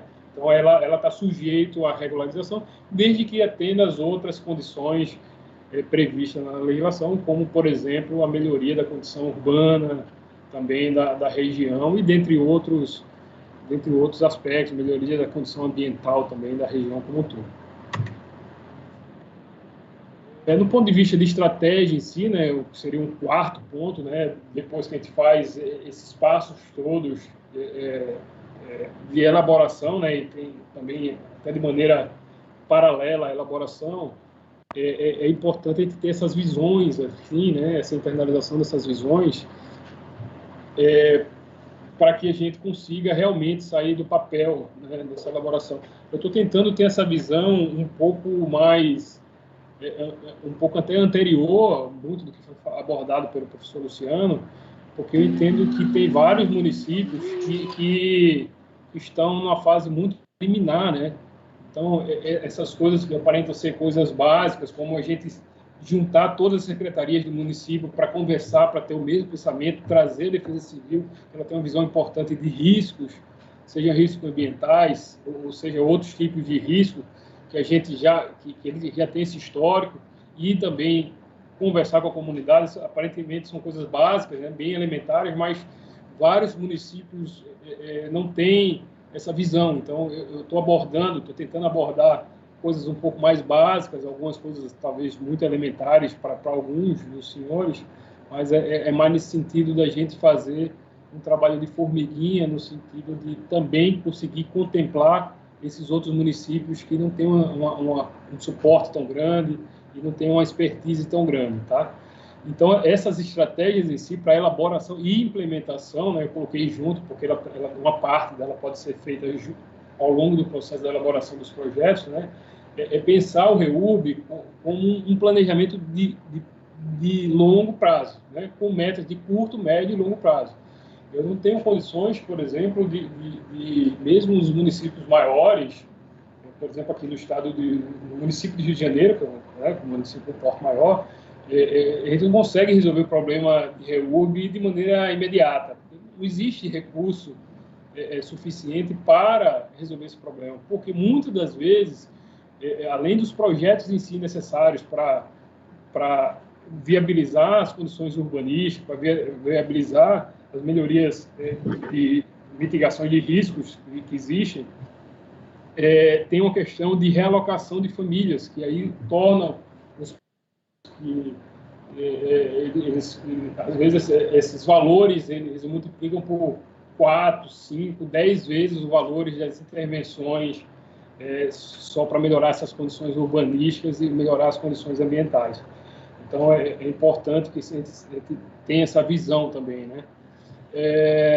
Dando continuidade aqui, é imperativo que os municípios, né, sejam protagonistas nisso daí.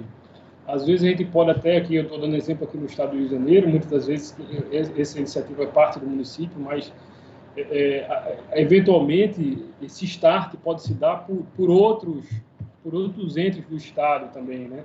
Ou então para o próprio interessado, mas independente de onde estiver iniciando esse processo todo, né, é importante que o município participe de maneira protagonista, né, nessas iniciativas, né? Não só receba os documentos no final. Então, isso daí é algo bem importante. E também algo que é importante é evitar criar uma expectativa à população da implementação das intervenções. Não é que a gente não precise e deva, que seja muito importante que a gente faça tudo de maneira com a participação da comunidade. Assim, eu vou dar um exemplo de Volta Redonda, que a gente fez várias reuniões, tanto até reuniões públicas. A gente não fez uma reunião pública, audiência pública, mas a gente fez reuniões públicas, a qual a gente chamou todas as secretarias do município, chamou as entidades de classe e representantes de bairros que seriam afetados, chamou a população como um todo, mas a gente chamou eles na fase do desenvolvimento do projeto, que seria uma fase preliminar, e aí, numa fase seguinte, quando a gente encaminhou, entregou esses documentos para a prefeitura, por sua vez, ele iria bolar a estratégia de implementação, e aí sim eles faziam alguma ação um pouco mais efetiva, envolvendo uma parcela maior da população. Então, assim, essa criação de expectativa da população é interessante que a gente faça já quando a gente estiver um pouco mais avançado nesse estágio, né? Doutor André, depois você me disse mais ou menos quantos minutos eu tenho para ver quanto eu preciso acelerar, por favor, que eu não marquei o início. Obrigado. Professor Edson, nós estamos em 11h24, aí se o senhor quiser ir até 11h30, 11h35, a gente consegue ter um momento bom para os debates. Tá bom, vou dar uma corrida aqui então. E o último item, né, dessa estratégia de elaboração e implementação é a gente ter sempre essa visão de criação dessa matriz de responsabilidade. Então, por isso que é importante o desenvolvimento do projeto envolver todos os entes, né, que tem uma relação importante, né, para esse desenvolvimento dessas matrizes de responsabilidade. Para quando a gente chegar no fim do projeto, fique mais fácil a pactuação. Né? Porque aí, eu vou dar um exemplo aqui, iniciou no Estado. A gente desenvolve vários projetos que estão muito bons tecnicamente, por exemplo, mas quando chega lá, o município não era isso que eu estava querendo, as minhas pretensões eram outras. Então, assim, é muito importante que a gente faça isso de maneira envolvendo os principais interessados, para que quando a gente concluir o projeto, né, ele já esteja muito mais fácil de fazer essa pactuação, né? Como está previsto na legislação que diz que indica essa necessidade de pactuação de responsabilidade entre os envolvidos. Agora em si, eu vou entrar num exemplo prático aqui em Volta Redonda e assim a ideia é que a gente esse aqui é o primeiro momento, né, mas nós vamos estar disponíveis aqui, abertos a dúvidas, tanto agora nesse momento, mas no momento futuro, né. Eu vou dar só um exemplo prático de Volta Redonda, mas a gente tem várias iniciativas, tem iniciativas que têm uma complexidade um pouco mais alta, tanto em Volta Redonda, que foi feito por nós, tem em Barra Mansa, que está sendo feito por nós agora também, tem iniciativas a serem iniciadas em Barra do Piraí, em Pieral, que está sendo feito por nós também, aqui nós, no caso do INEA. Resende, que foi uma parceria que a gente deu orientações para o município está começando a desenvolver os estudos necessários lá. Tem Santo Antônio de Paro, que tem um município que é um município um pouco menor em relação a esses outros que eu comentei, mas que ele já está iniciando. Então, tem várias pequenas iniciativas que estão sendo feitas aqui no Estado. Não do ponto de vista do risco geológico, eu estou comentando aqui, vou comentar rapidamente, só mencionar o Barra do Piraí, mas que a gente já está começando a parte de inundação também, né? Que tem risco de inundação também. Mas, assim, são iniciativas que podem ser iniciadas e já tem alguns outros exemplos aqui no âmbito do Estado, em outras áreas que não tenham só risco de inundação, risco geológico, mas outras áreas que se enquadram na REUB. Eu estou dando foco mais onde tem risco, né? Aqui, Volta Redonda, falando um pouquinho em Volta Redonda, né? Só para vocês terem noção, aqui na parte do mapa mostra a localização do município de Volta Redonda, né? Ele fica aqui na parte esquerda do estado, um pouco mais ao norte, né? E esse daqui é o município de Volta Redonda. Essa área da abrangência, o que a gente pegou? A gente pegou 13,8 quilômetros do Rio Paraíba do Sul, que corta todo o município de Volta Redonda. Isso corresponde a mais ou menos 36 quilômetros de margem, e o que a gente fez foi avaliar 200 metros da margem de um lado e do outro do Paraíba do Sul, no município de Volta Redonda. Esse projeto foi desenvolvido no âmbito do INEA. Eu coloquei até, frisei o nome da engenheira responsável pela fiscalização desse projeto, porque aí também serve também como contato futuro, tanto pode entrar em contato comigo, bem como pode procurar a própria Daniela e a equipe do INEA, que tem essa expertise nesses projetos, que aí a gente pode também entrar um pouco mais de detalhe em relação a essa experiência que a gente está tendo, tanto de Volta Redonda, bem como essas que estão em desenvolvimento de Barra Mansa e que vão iniciar, que é Barra do Piraí e Pinheirão. Só para vocês terem noção, por esse mapa a gente consegue ver o nível de ocupação na margem do rio, é bem adensado, né? Aqui, essa parte aqui é a CSN, né? É uma grande siderúrgica que nós temos aqui. Então, depois do início da siderúrgica, o município teve uma grande expansão e começou a ter um crescimento muito grande, alguma parte dele não tão controlada, não tão planejada como poderia ter sido feito. Isso aqui é só para vocês terem noção dos problemas em si. Esse daqui é Barreira Cravo, né? É um bairro que tem lá. E aí aqui é um exemplo quando ocorre inundação, né? Quando o rio aumenta um pouco o nível do rio e ele vem e ocorre essa inundação nesse bairro aqui, né? Esse aqui de baixo é uma outra região aqui, perto da ponte do Pequetito, Amorim, e depois eu vou mostrar alguma outra cena aqui, que também ocorre problema de inundação grande, quando ocorrem chuvas um pouco mais intensas. O Rio Paraíba do Sul, ele tem um aspecto peculiar, né, em detrimento à maioria dos rios, ele tem uma série de reservatórios que faz com que eu consiga diminuir um pouco essa inundação e consiga um pouco retardar essa inundação. Então, tem um reservatório de funil, que de funil até Volta Redonda deve ter umas 20 horas, pelo menos, 16, 20 horas, que faz com que, às vezes, o momento de chuva que ocorre no município não necessariamente é o momento de onda de cheia que vem o Paraíba do Sul. Então, tem um certo tempo para que se organize o município para saber que está vindo uma tromba d'água aqui no Rio Paraíba do Sul e, eventualmente, eles conseguem fazer algumas ações para melhorar e mitigar esses problemas, né? Esses efeitos dessas inundações. Esse aqui é só um exemplo, né? Imagem do Google aqui, né? E essa aqui é uma imagem real de uma situação de inundação, né? Lá em Aterrado, o nome do bairro, que é naquela região que eu mostrei que tem problema de inundação. E aqui é só para vocês terem uma noção de como se dá a ocupação, né? A gente vê que são ocupações dentro do rio, praticamente, né? Isso aqui é bem comum lá em Volta Redonda, mas não é só em Volta Redonda, tem muito em Barra Mansa, nessa região também. Infelizmente, a cultura de ocupação foi modificando, né? Antigamente, algumas décadas atrás, né, você fazia alguma ocupação na margem do rio e a sala, né, a sua sala, quando você construía uma casa, você colocava uma parte nobre da sua casa com vista para o rio, né? O rio era algo a ser contemplado, né? Um rio bonito. E aí, com o tempo, com o aumento da ocupação, da urbanização, né, principalmente, muitas vezes que se deu de maneira descontrolada, e aumento de poluição, o rio começou a ser algo não mais nobre, né? E aí a gente vê vários canos aqui de lançamento de esgoto à natura, né? Muitas das vezes, e faz com que a parte menos nobre da casa fique com janela para o rio. Então, por exemplo, aqui em muitas dessas casas, essas janelas aqui são janelas da cozinha, por exemplo, ou da área de serviço, né?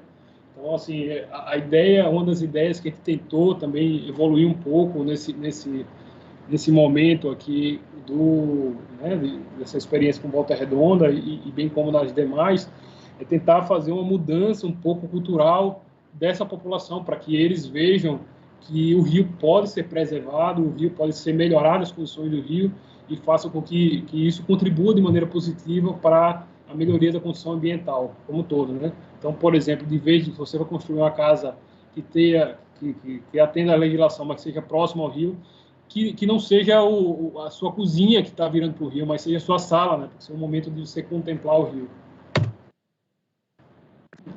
Então, esse projeto em si, ele entrou em 3 principais etapas de desenvolvimento: a identificação dessas áreas em si, né, de risco de inundação e proposição de medidas que minimizem esse risco. No zoneamento ambiental, a gente identificou que essa parte é muito importante e a gente trabalhar de maneira conjunta do que precisa ser evoluído no planejamento territorial, né, para que se evite aumentar esses passivos, né, e que os passivos existentes possam ser minimizado ao longo do tempo, e um programa em si de apoio ao município para a implementação do REURB, né? As atividades a serem desenvolvidas, que foram desenvolvidas em si, teve essa parte de ser atividades preliminares, que é levantamento dessas informações secundárias, vistoria, inspeção de área de estudo. Isso daí foi tudo feito antes de começar, de fato, formalizar a parte do REURB em si, mas ele pode ser feito de maneira paralela, né? Como foi a iniciativa iniciada pelo Estado. Então, a gente fez essas avaliações preliminares até para a gente tentar entender o tamanho do problema, da encrenca em si, para que o município pudesse pegar e depois ir implementando o REURB à medida que ele tivesse capacidade e perna para fazer. Então, tem essa parte dessas atividades preliminares, levantamento de campo, e esse levantamento de campo vai levantar as informações necessárias todas para fazer essa caracterização ambiental, né, necessária, bem como a identificação do risco atual e possibilitar que se desenvolvam os estudos para diminuir esse risco, né? Então, foi feito os estudos hidrológicos todos, o mapeamento de risco de inundação, a caracterização do uso e ocupação do solo atual, identificando as principais fragilidades ambientais ao longo dessas áreas de atuação, e a partir daí, dessas informações todas, a gente conseguiu fazer as simulações. Então, a partir desses estudos todos, dessas informações todas, a gente conseguiu fazer um mapeamento de risco de inundação atual, né? E aí a gente fez algumas simulações de risco futuro, né? Considerando um eventual potencial de crescimento do uso e ocupação do solo, né? Bem como a partir da implementação de algumas infraestruturas de controle e mitigação dos riscos de inundação, como se daria esse risco, essa faixa esse mapeamento de perigo de inundação. E aí, a partir daí, desse mapeamento de perigo de inundação, a gente consegue identificar quais áreas que podem ou não ser regularizáveis, né? A partir do REURB, né?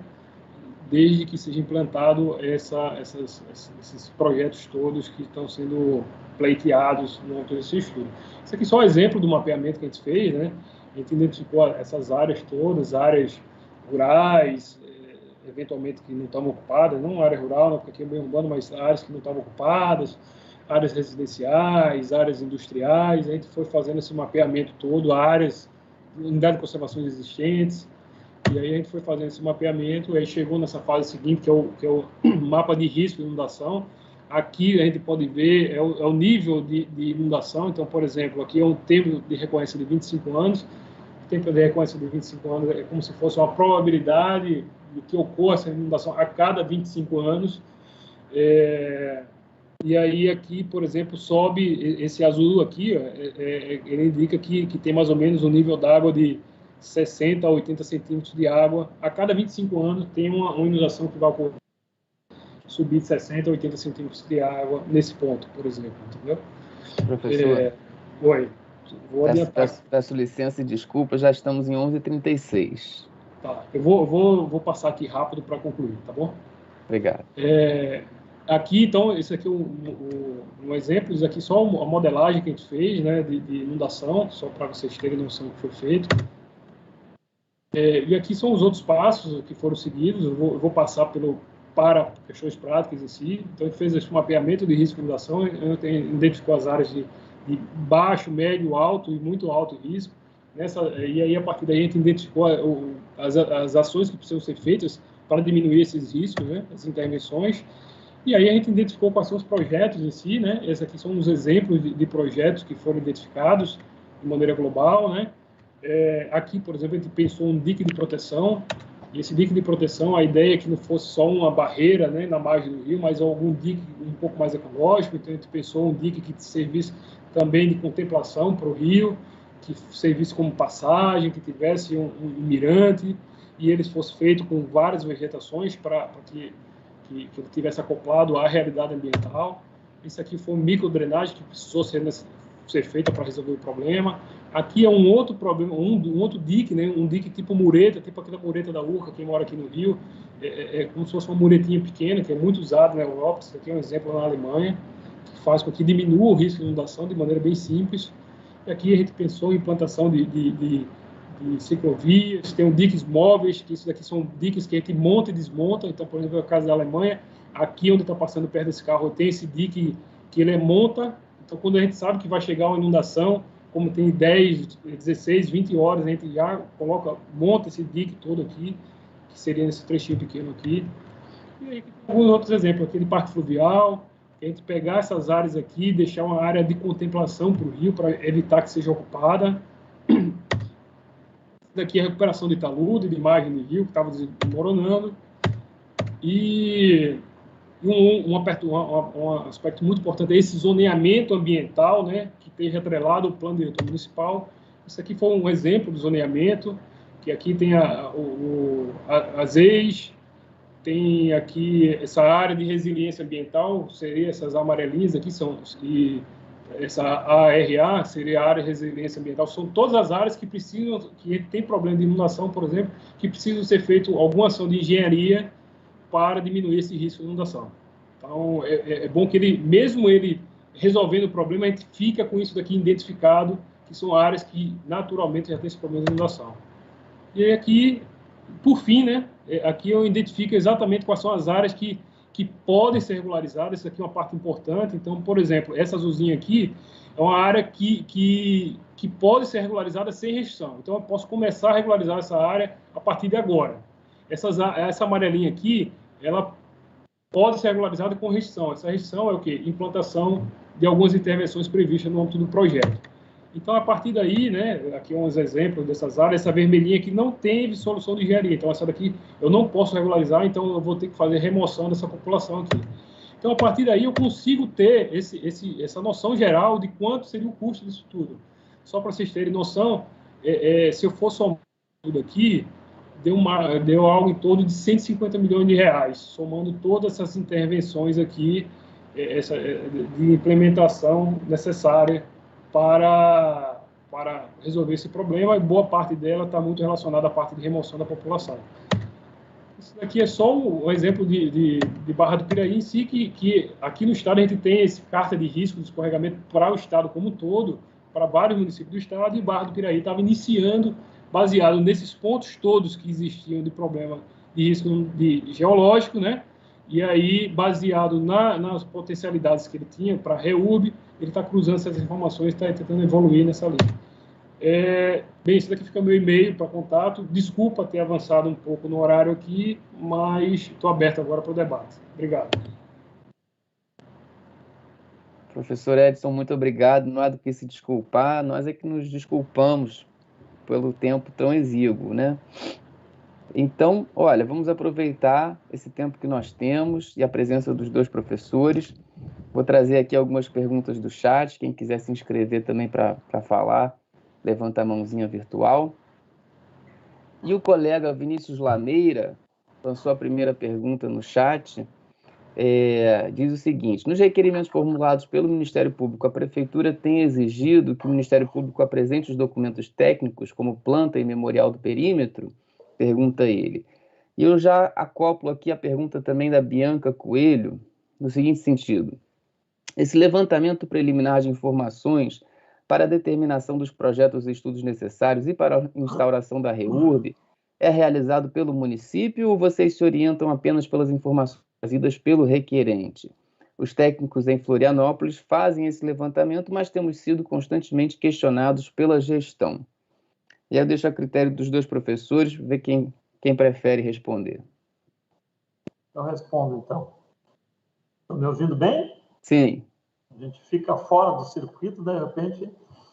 A primeira questão, nós estamos, inclusive, fazendo aquela legislação, nós colocamos aí, eu fiz toda uma explanação de por que nós estamos fazendo a legislação com aquela característica, né, com aquelas exigências, planta do perímetro, matrícula, né, anotação de responsabilidade técnica e uma indicação sobre a questão da infraestrutura essencial. Então, em princípio, nós exigimos de todos os legitimados, independe de ser Ministério Público, comunidade, a gente está exigindo de todos a mesma. E nós temos dezenas de instauração de REURB em Porto Alegre, muitas, e poderia te dizer que a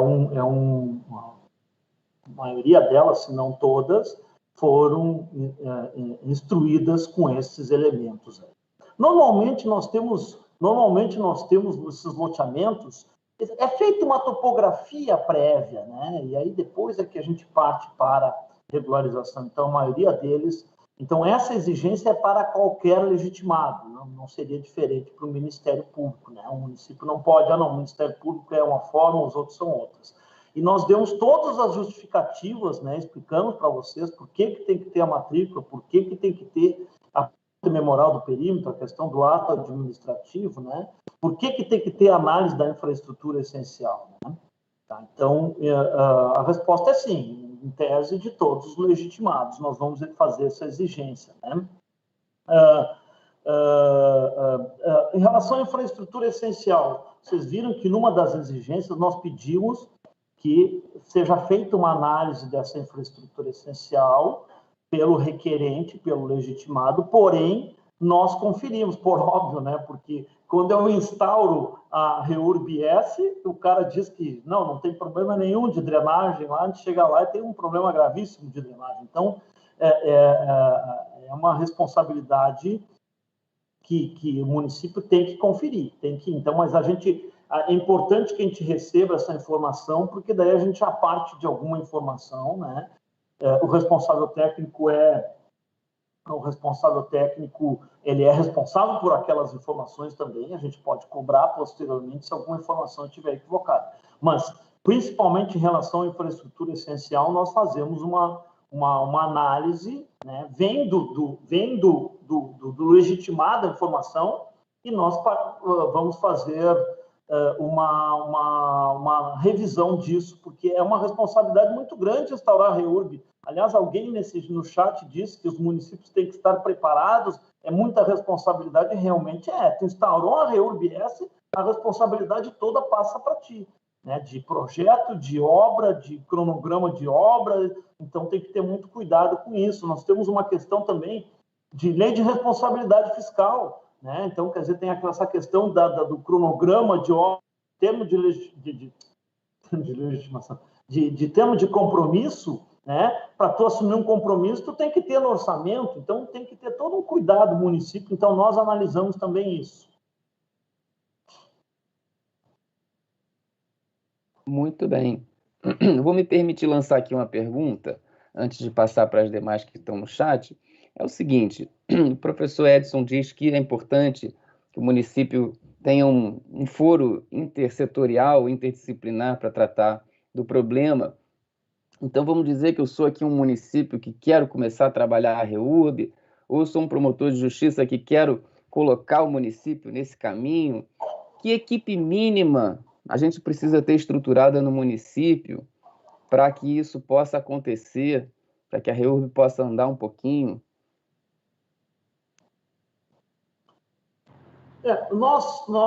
Obviamente, nós aqui somos uma capital, né? Então nós temos uma estrutura de diversas secretarias que dão apoio, principalmente para estabelecer diretrizes, para aprovar projetos, né?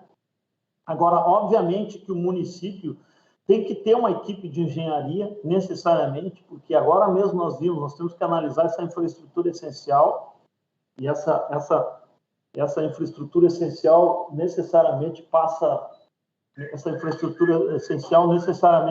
por um técnico de engenharia. Nós temos que ter uma equipe de advogados, ou preferencialmente procuradores, que vão fazer análises jurídicas relativas às documentações que são apresentadas, relativas, inclusive, a CRF é emitida, normalmente faço uma análise jurídica, é emitida, inclusive, por procuradores municipais. né? Então, teria que ter uma equipe técnica, tem que ter procuradores municipais e, obviamente, que tem que ter uma equipe administrativa para dar esse apoio. A juntada de documentação, acho que já foi falado, a doutora Vanessa falou, vai falar novamente, a juntada de documentação é feita pelo município. O município virou um grande cartório e ele é responsável por dar a propriedade. Isso já foi dito pela doutora Vanessa. Então, em função disso, ele tem que ter uma equipe de serviço social para ir buscar essa documentação lá junto na ponta, né? Porque é responsabilidade do município, ele está dando a propriedade, ele tem que saber se está dando para a pessoa certa, se não é alugado, se não é uma questão, não tem uma questão de herança, então tem que ir alguém lá juntar essa documentação. Nós, inclusive, batemos foto das pessoas na frente das casas, porque depois o cara diz, não, você não está aqui, a sua foto na frente da casa, porque a casa pintada de amarelo. Então, a equipe mínima é essa, uma equipe de engenharia, uma equipe de advogados, que nem sempre dos municípios tem procuradores ainda, infelizmente, e uma equipe para juntada dessa documentação e montagem dessa documentação. O doutor Alexandre, doutor André, se puder complementar um pouquinho, muitas das vezes, né, a gente trata com municípios que têm, sei lá, população de 20 mil pessoas. Então, assim, a nossa realidade é não ter essa equipe mínima, né? Uma coisa que talvez seja algo alternativo, não necessariamente você tem uma equipe composta por vários engenheiros, assim, né? Mas, de repente, você ter alguém que seja habilitado para tratar as questões de engenharia, alguém que seja habilitado para tratar as questões urbanísticas, alguém que seja habilitado para tratar essas questões jurídicas em si, né? Pegar esses principais temas e a gente consegue, de repente, delegar alguns trabalhos braçais através de contratação de alguma empresa, entendeu? Então, essas questões administrativas em si, muito braçal, a parte de serviço social, que é muito importante, né? Às vezes não está de maneira muito explícita na legislação, mas é fundamental, né? Tem que ter essa parte social. Isso daí a gente pode delegar uma parte desses serviços e a gente ficar com um núcleo duro só no município para que a gente ganhe escala, entendeu? Então, eu acho que talvez a estratégia esteja mais relacionada a isso. E aí, às vezes, o município pode começar por questões mais simples, né? Além dessa equipe mínima, por exemplo, se os municípios tiverem problemas ambientais em si, ele vai ter que ter alguma pessoa que tenha esse viés ambiental, que esteja habilitado para tal, pode ser até o próprio engenheiro, assim, mas alguém que tenha esse viés ambiental para poder avaliar essas questões ambientais que porventura surjam. Então, assim, eu acho que cada caso é uma característica diferente, né? Mas dá para se trabalhar, iniciar com municípios pequenos, sim. Às vezes a gente começa com questões mais simples, para se resolver essas questões mais simples, e assim, sempre frisando, eu sei que não está de maneira explícita nessa lei, mas assim, é muito importante a gente internalizar essa visão para os municípios. Se a gente conseguir internalizar essa visão do REURB para o município, será muito bom para a gente diminuir o passivo, diminuir o aumento futuro de passivo.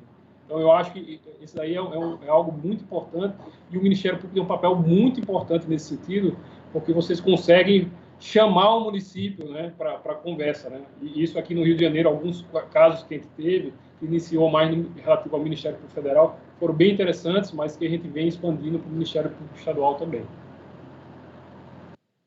Ok, muito obrigado. Eu passo aqui, então, a pergunta do colega Luciano Lubê. Ele diz o seguinte, talvez seja uma pergunta mais jurídica, mas eu deixo aqui, se alguém quiser responder, e acredito que futuramente, na aula do professor Paulo Locatelli, isso seja abordado. Mas vamos lá. Ele diz, o prazo de 22 de dezembro de 2016 não seria só para legitimação fundiária? Para outros casos de REURB, não seria outro o prazo? E qual seria esse prazo? Os professores acharem que estão em condições de responder bem, senão acredito que a gente vai enfrentar isso ao longo do curso. Mas fiquem à vontade. Eu posso só ler o parágrafo 2º, né? O parágrafo 2º do artigo 9º, ele fala: a REURB promovida mediante legitimação fundiária somente poderá ser aplicada para os núcleos urbanos informais comprovadamente existentes na data de 22, né? Até a data de 22. Então, assim, para eu caracterizar que seja um núcleo urbano informal, que é a base para que a gente consiga evoluir no REURB, ele tem que estar caracterizado no dia 22. Então, assim, independente de outros aspectos que eventualmente precisam ser avaliados, a minha visão, né, mas eu assim, sou engenheiro, né, eu não tenho uma visão jurídica, mas a nossa leitura aqui, né, é essa. Então, assim, para conseguir caracterizar como núcleo urbano informal, a data é essa. Então, se eu não consigo caracterizar nessa data, dificilmente vou conseguir evoluir, mas passo para os demais. É uma questão jurídica, né? Nós estamos aqui falando de questões técnicas, mas realmente há possibilidade de, com a devida, como é que diriam os juristas, com a devida vênia, na verdade, realmente esse prazo é para a legitimação fundiária, tá?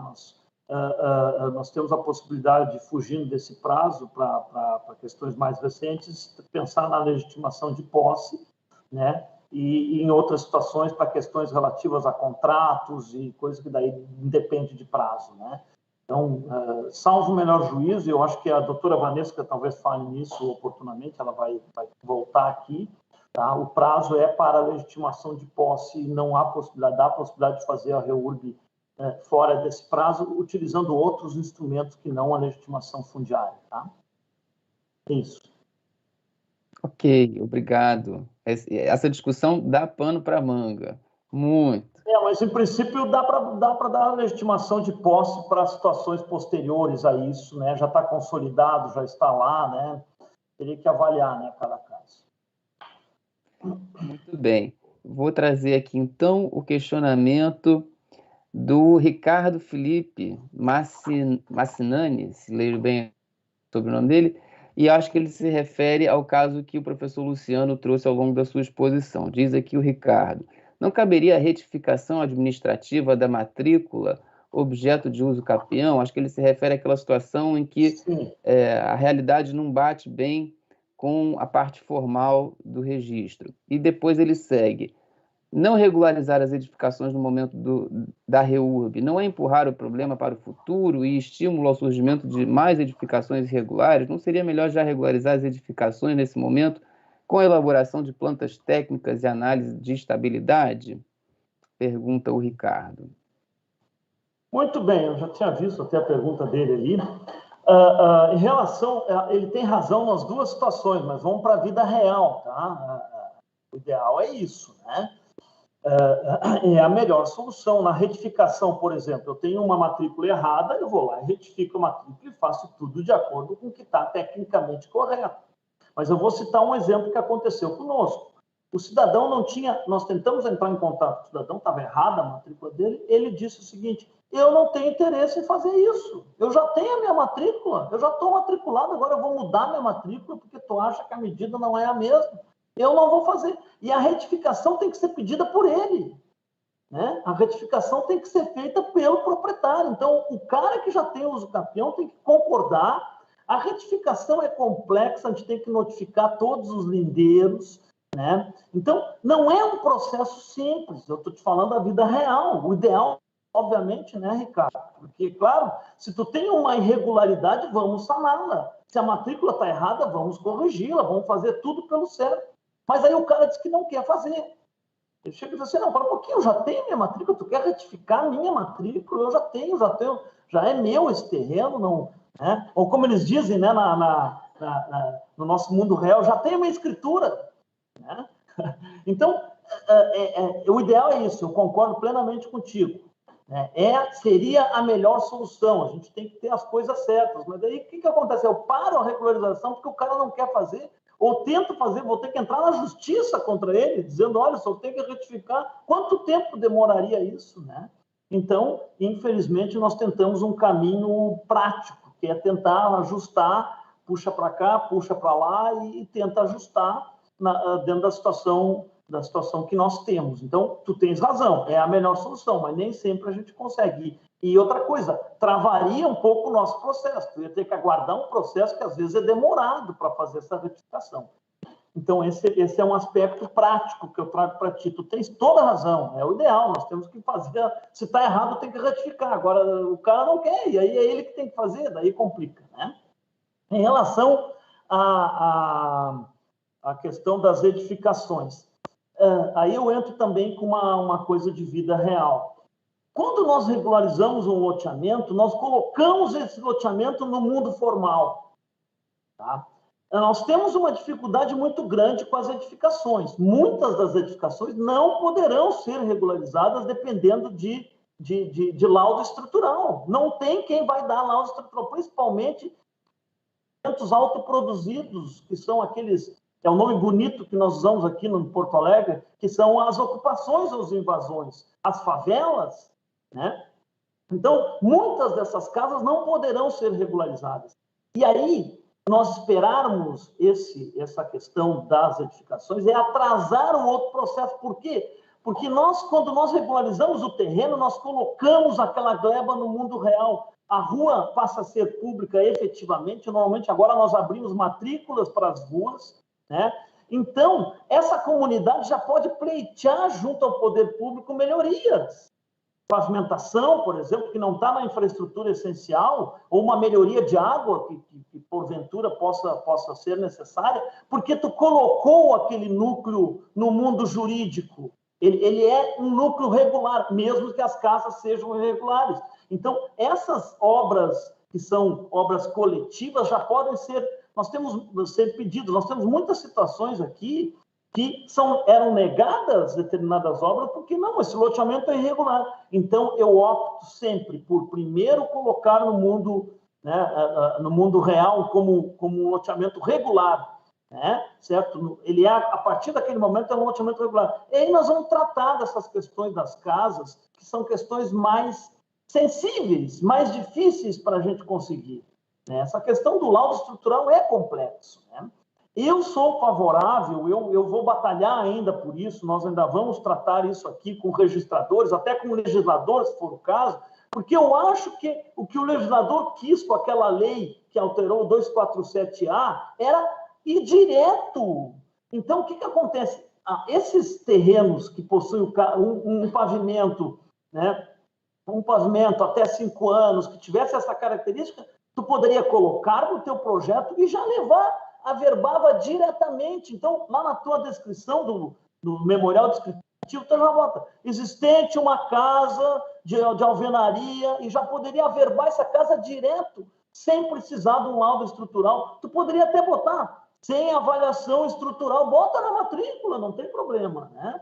Certo? Mas eu sou favorável a que se elimine para aquela legislação, se elimine a existência de um responsável técnico do laudo estrutural. Mas nós fazemos assim aqui a nossa experiência, viu, Ricardo? Que é fazer, porque como é uma coisa mais sensível, vamos regularizar, vamos botar no mundo formal esse loteamento para eles conseguirem demandar obras, melhorias, e depois a gente vai tratar separadamente, até porque a legislação permite, né? Isso diz que as casas podem ser regularizadas no momento posterior.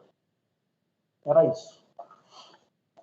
Ok. Olha, o nosso tempo, infelizmente, está esgotado. Peço desculpas de não ter podido trazer aqui algumas dúvidas lançadas no chat, mas agradeço imensamente aos professores Luciano Varela, professor Edson Falcão, agradeço aos presentes, a Abrampa, IERB, Escola do Ministério Público de Santa Catarina.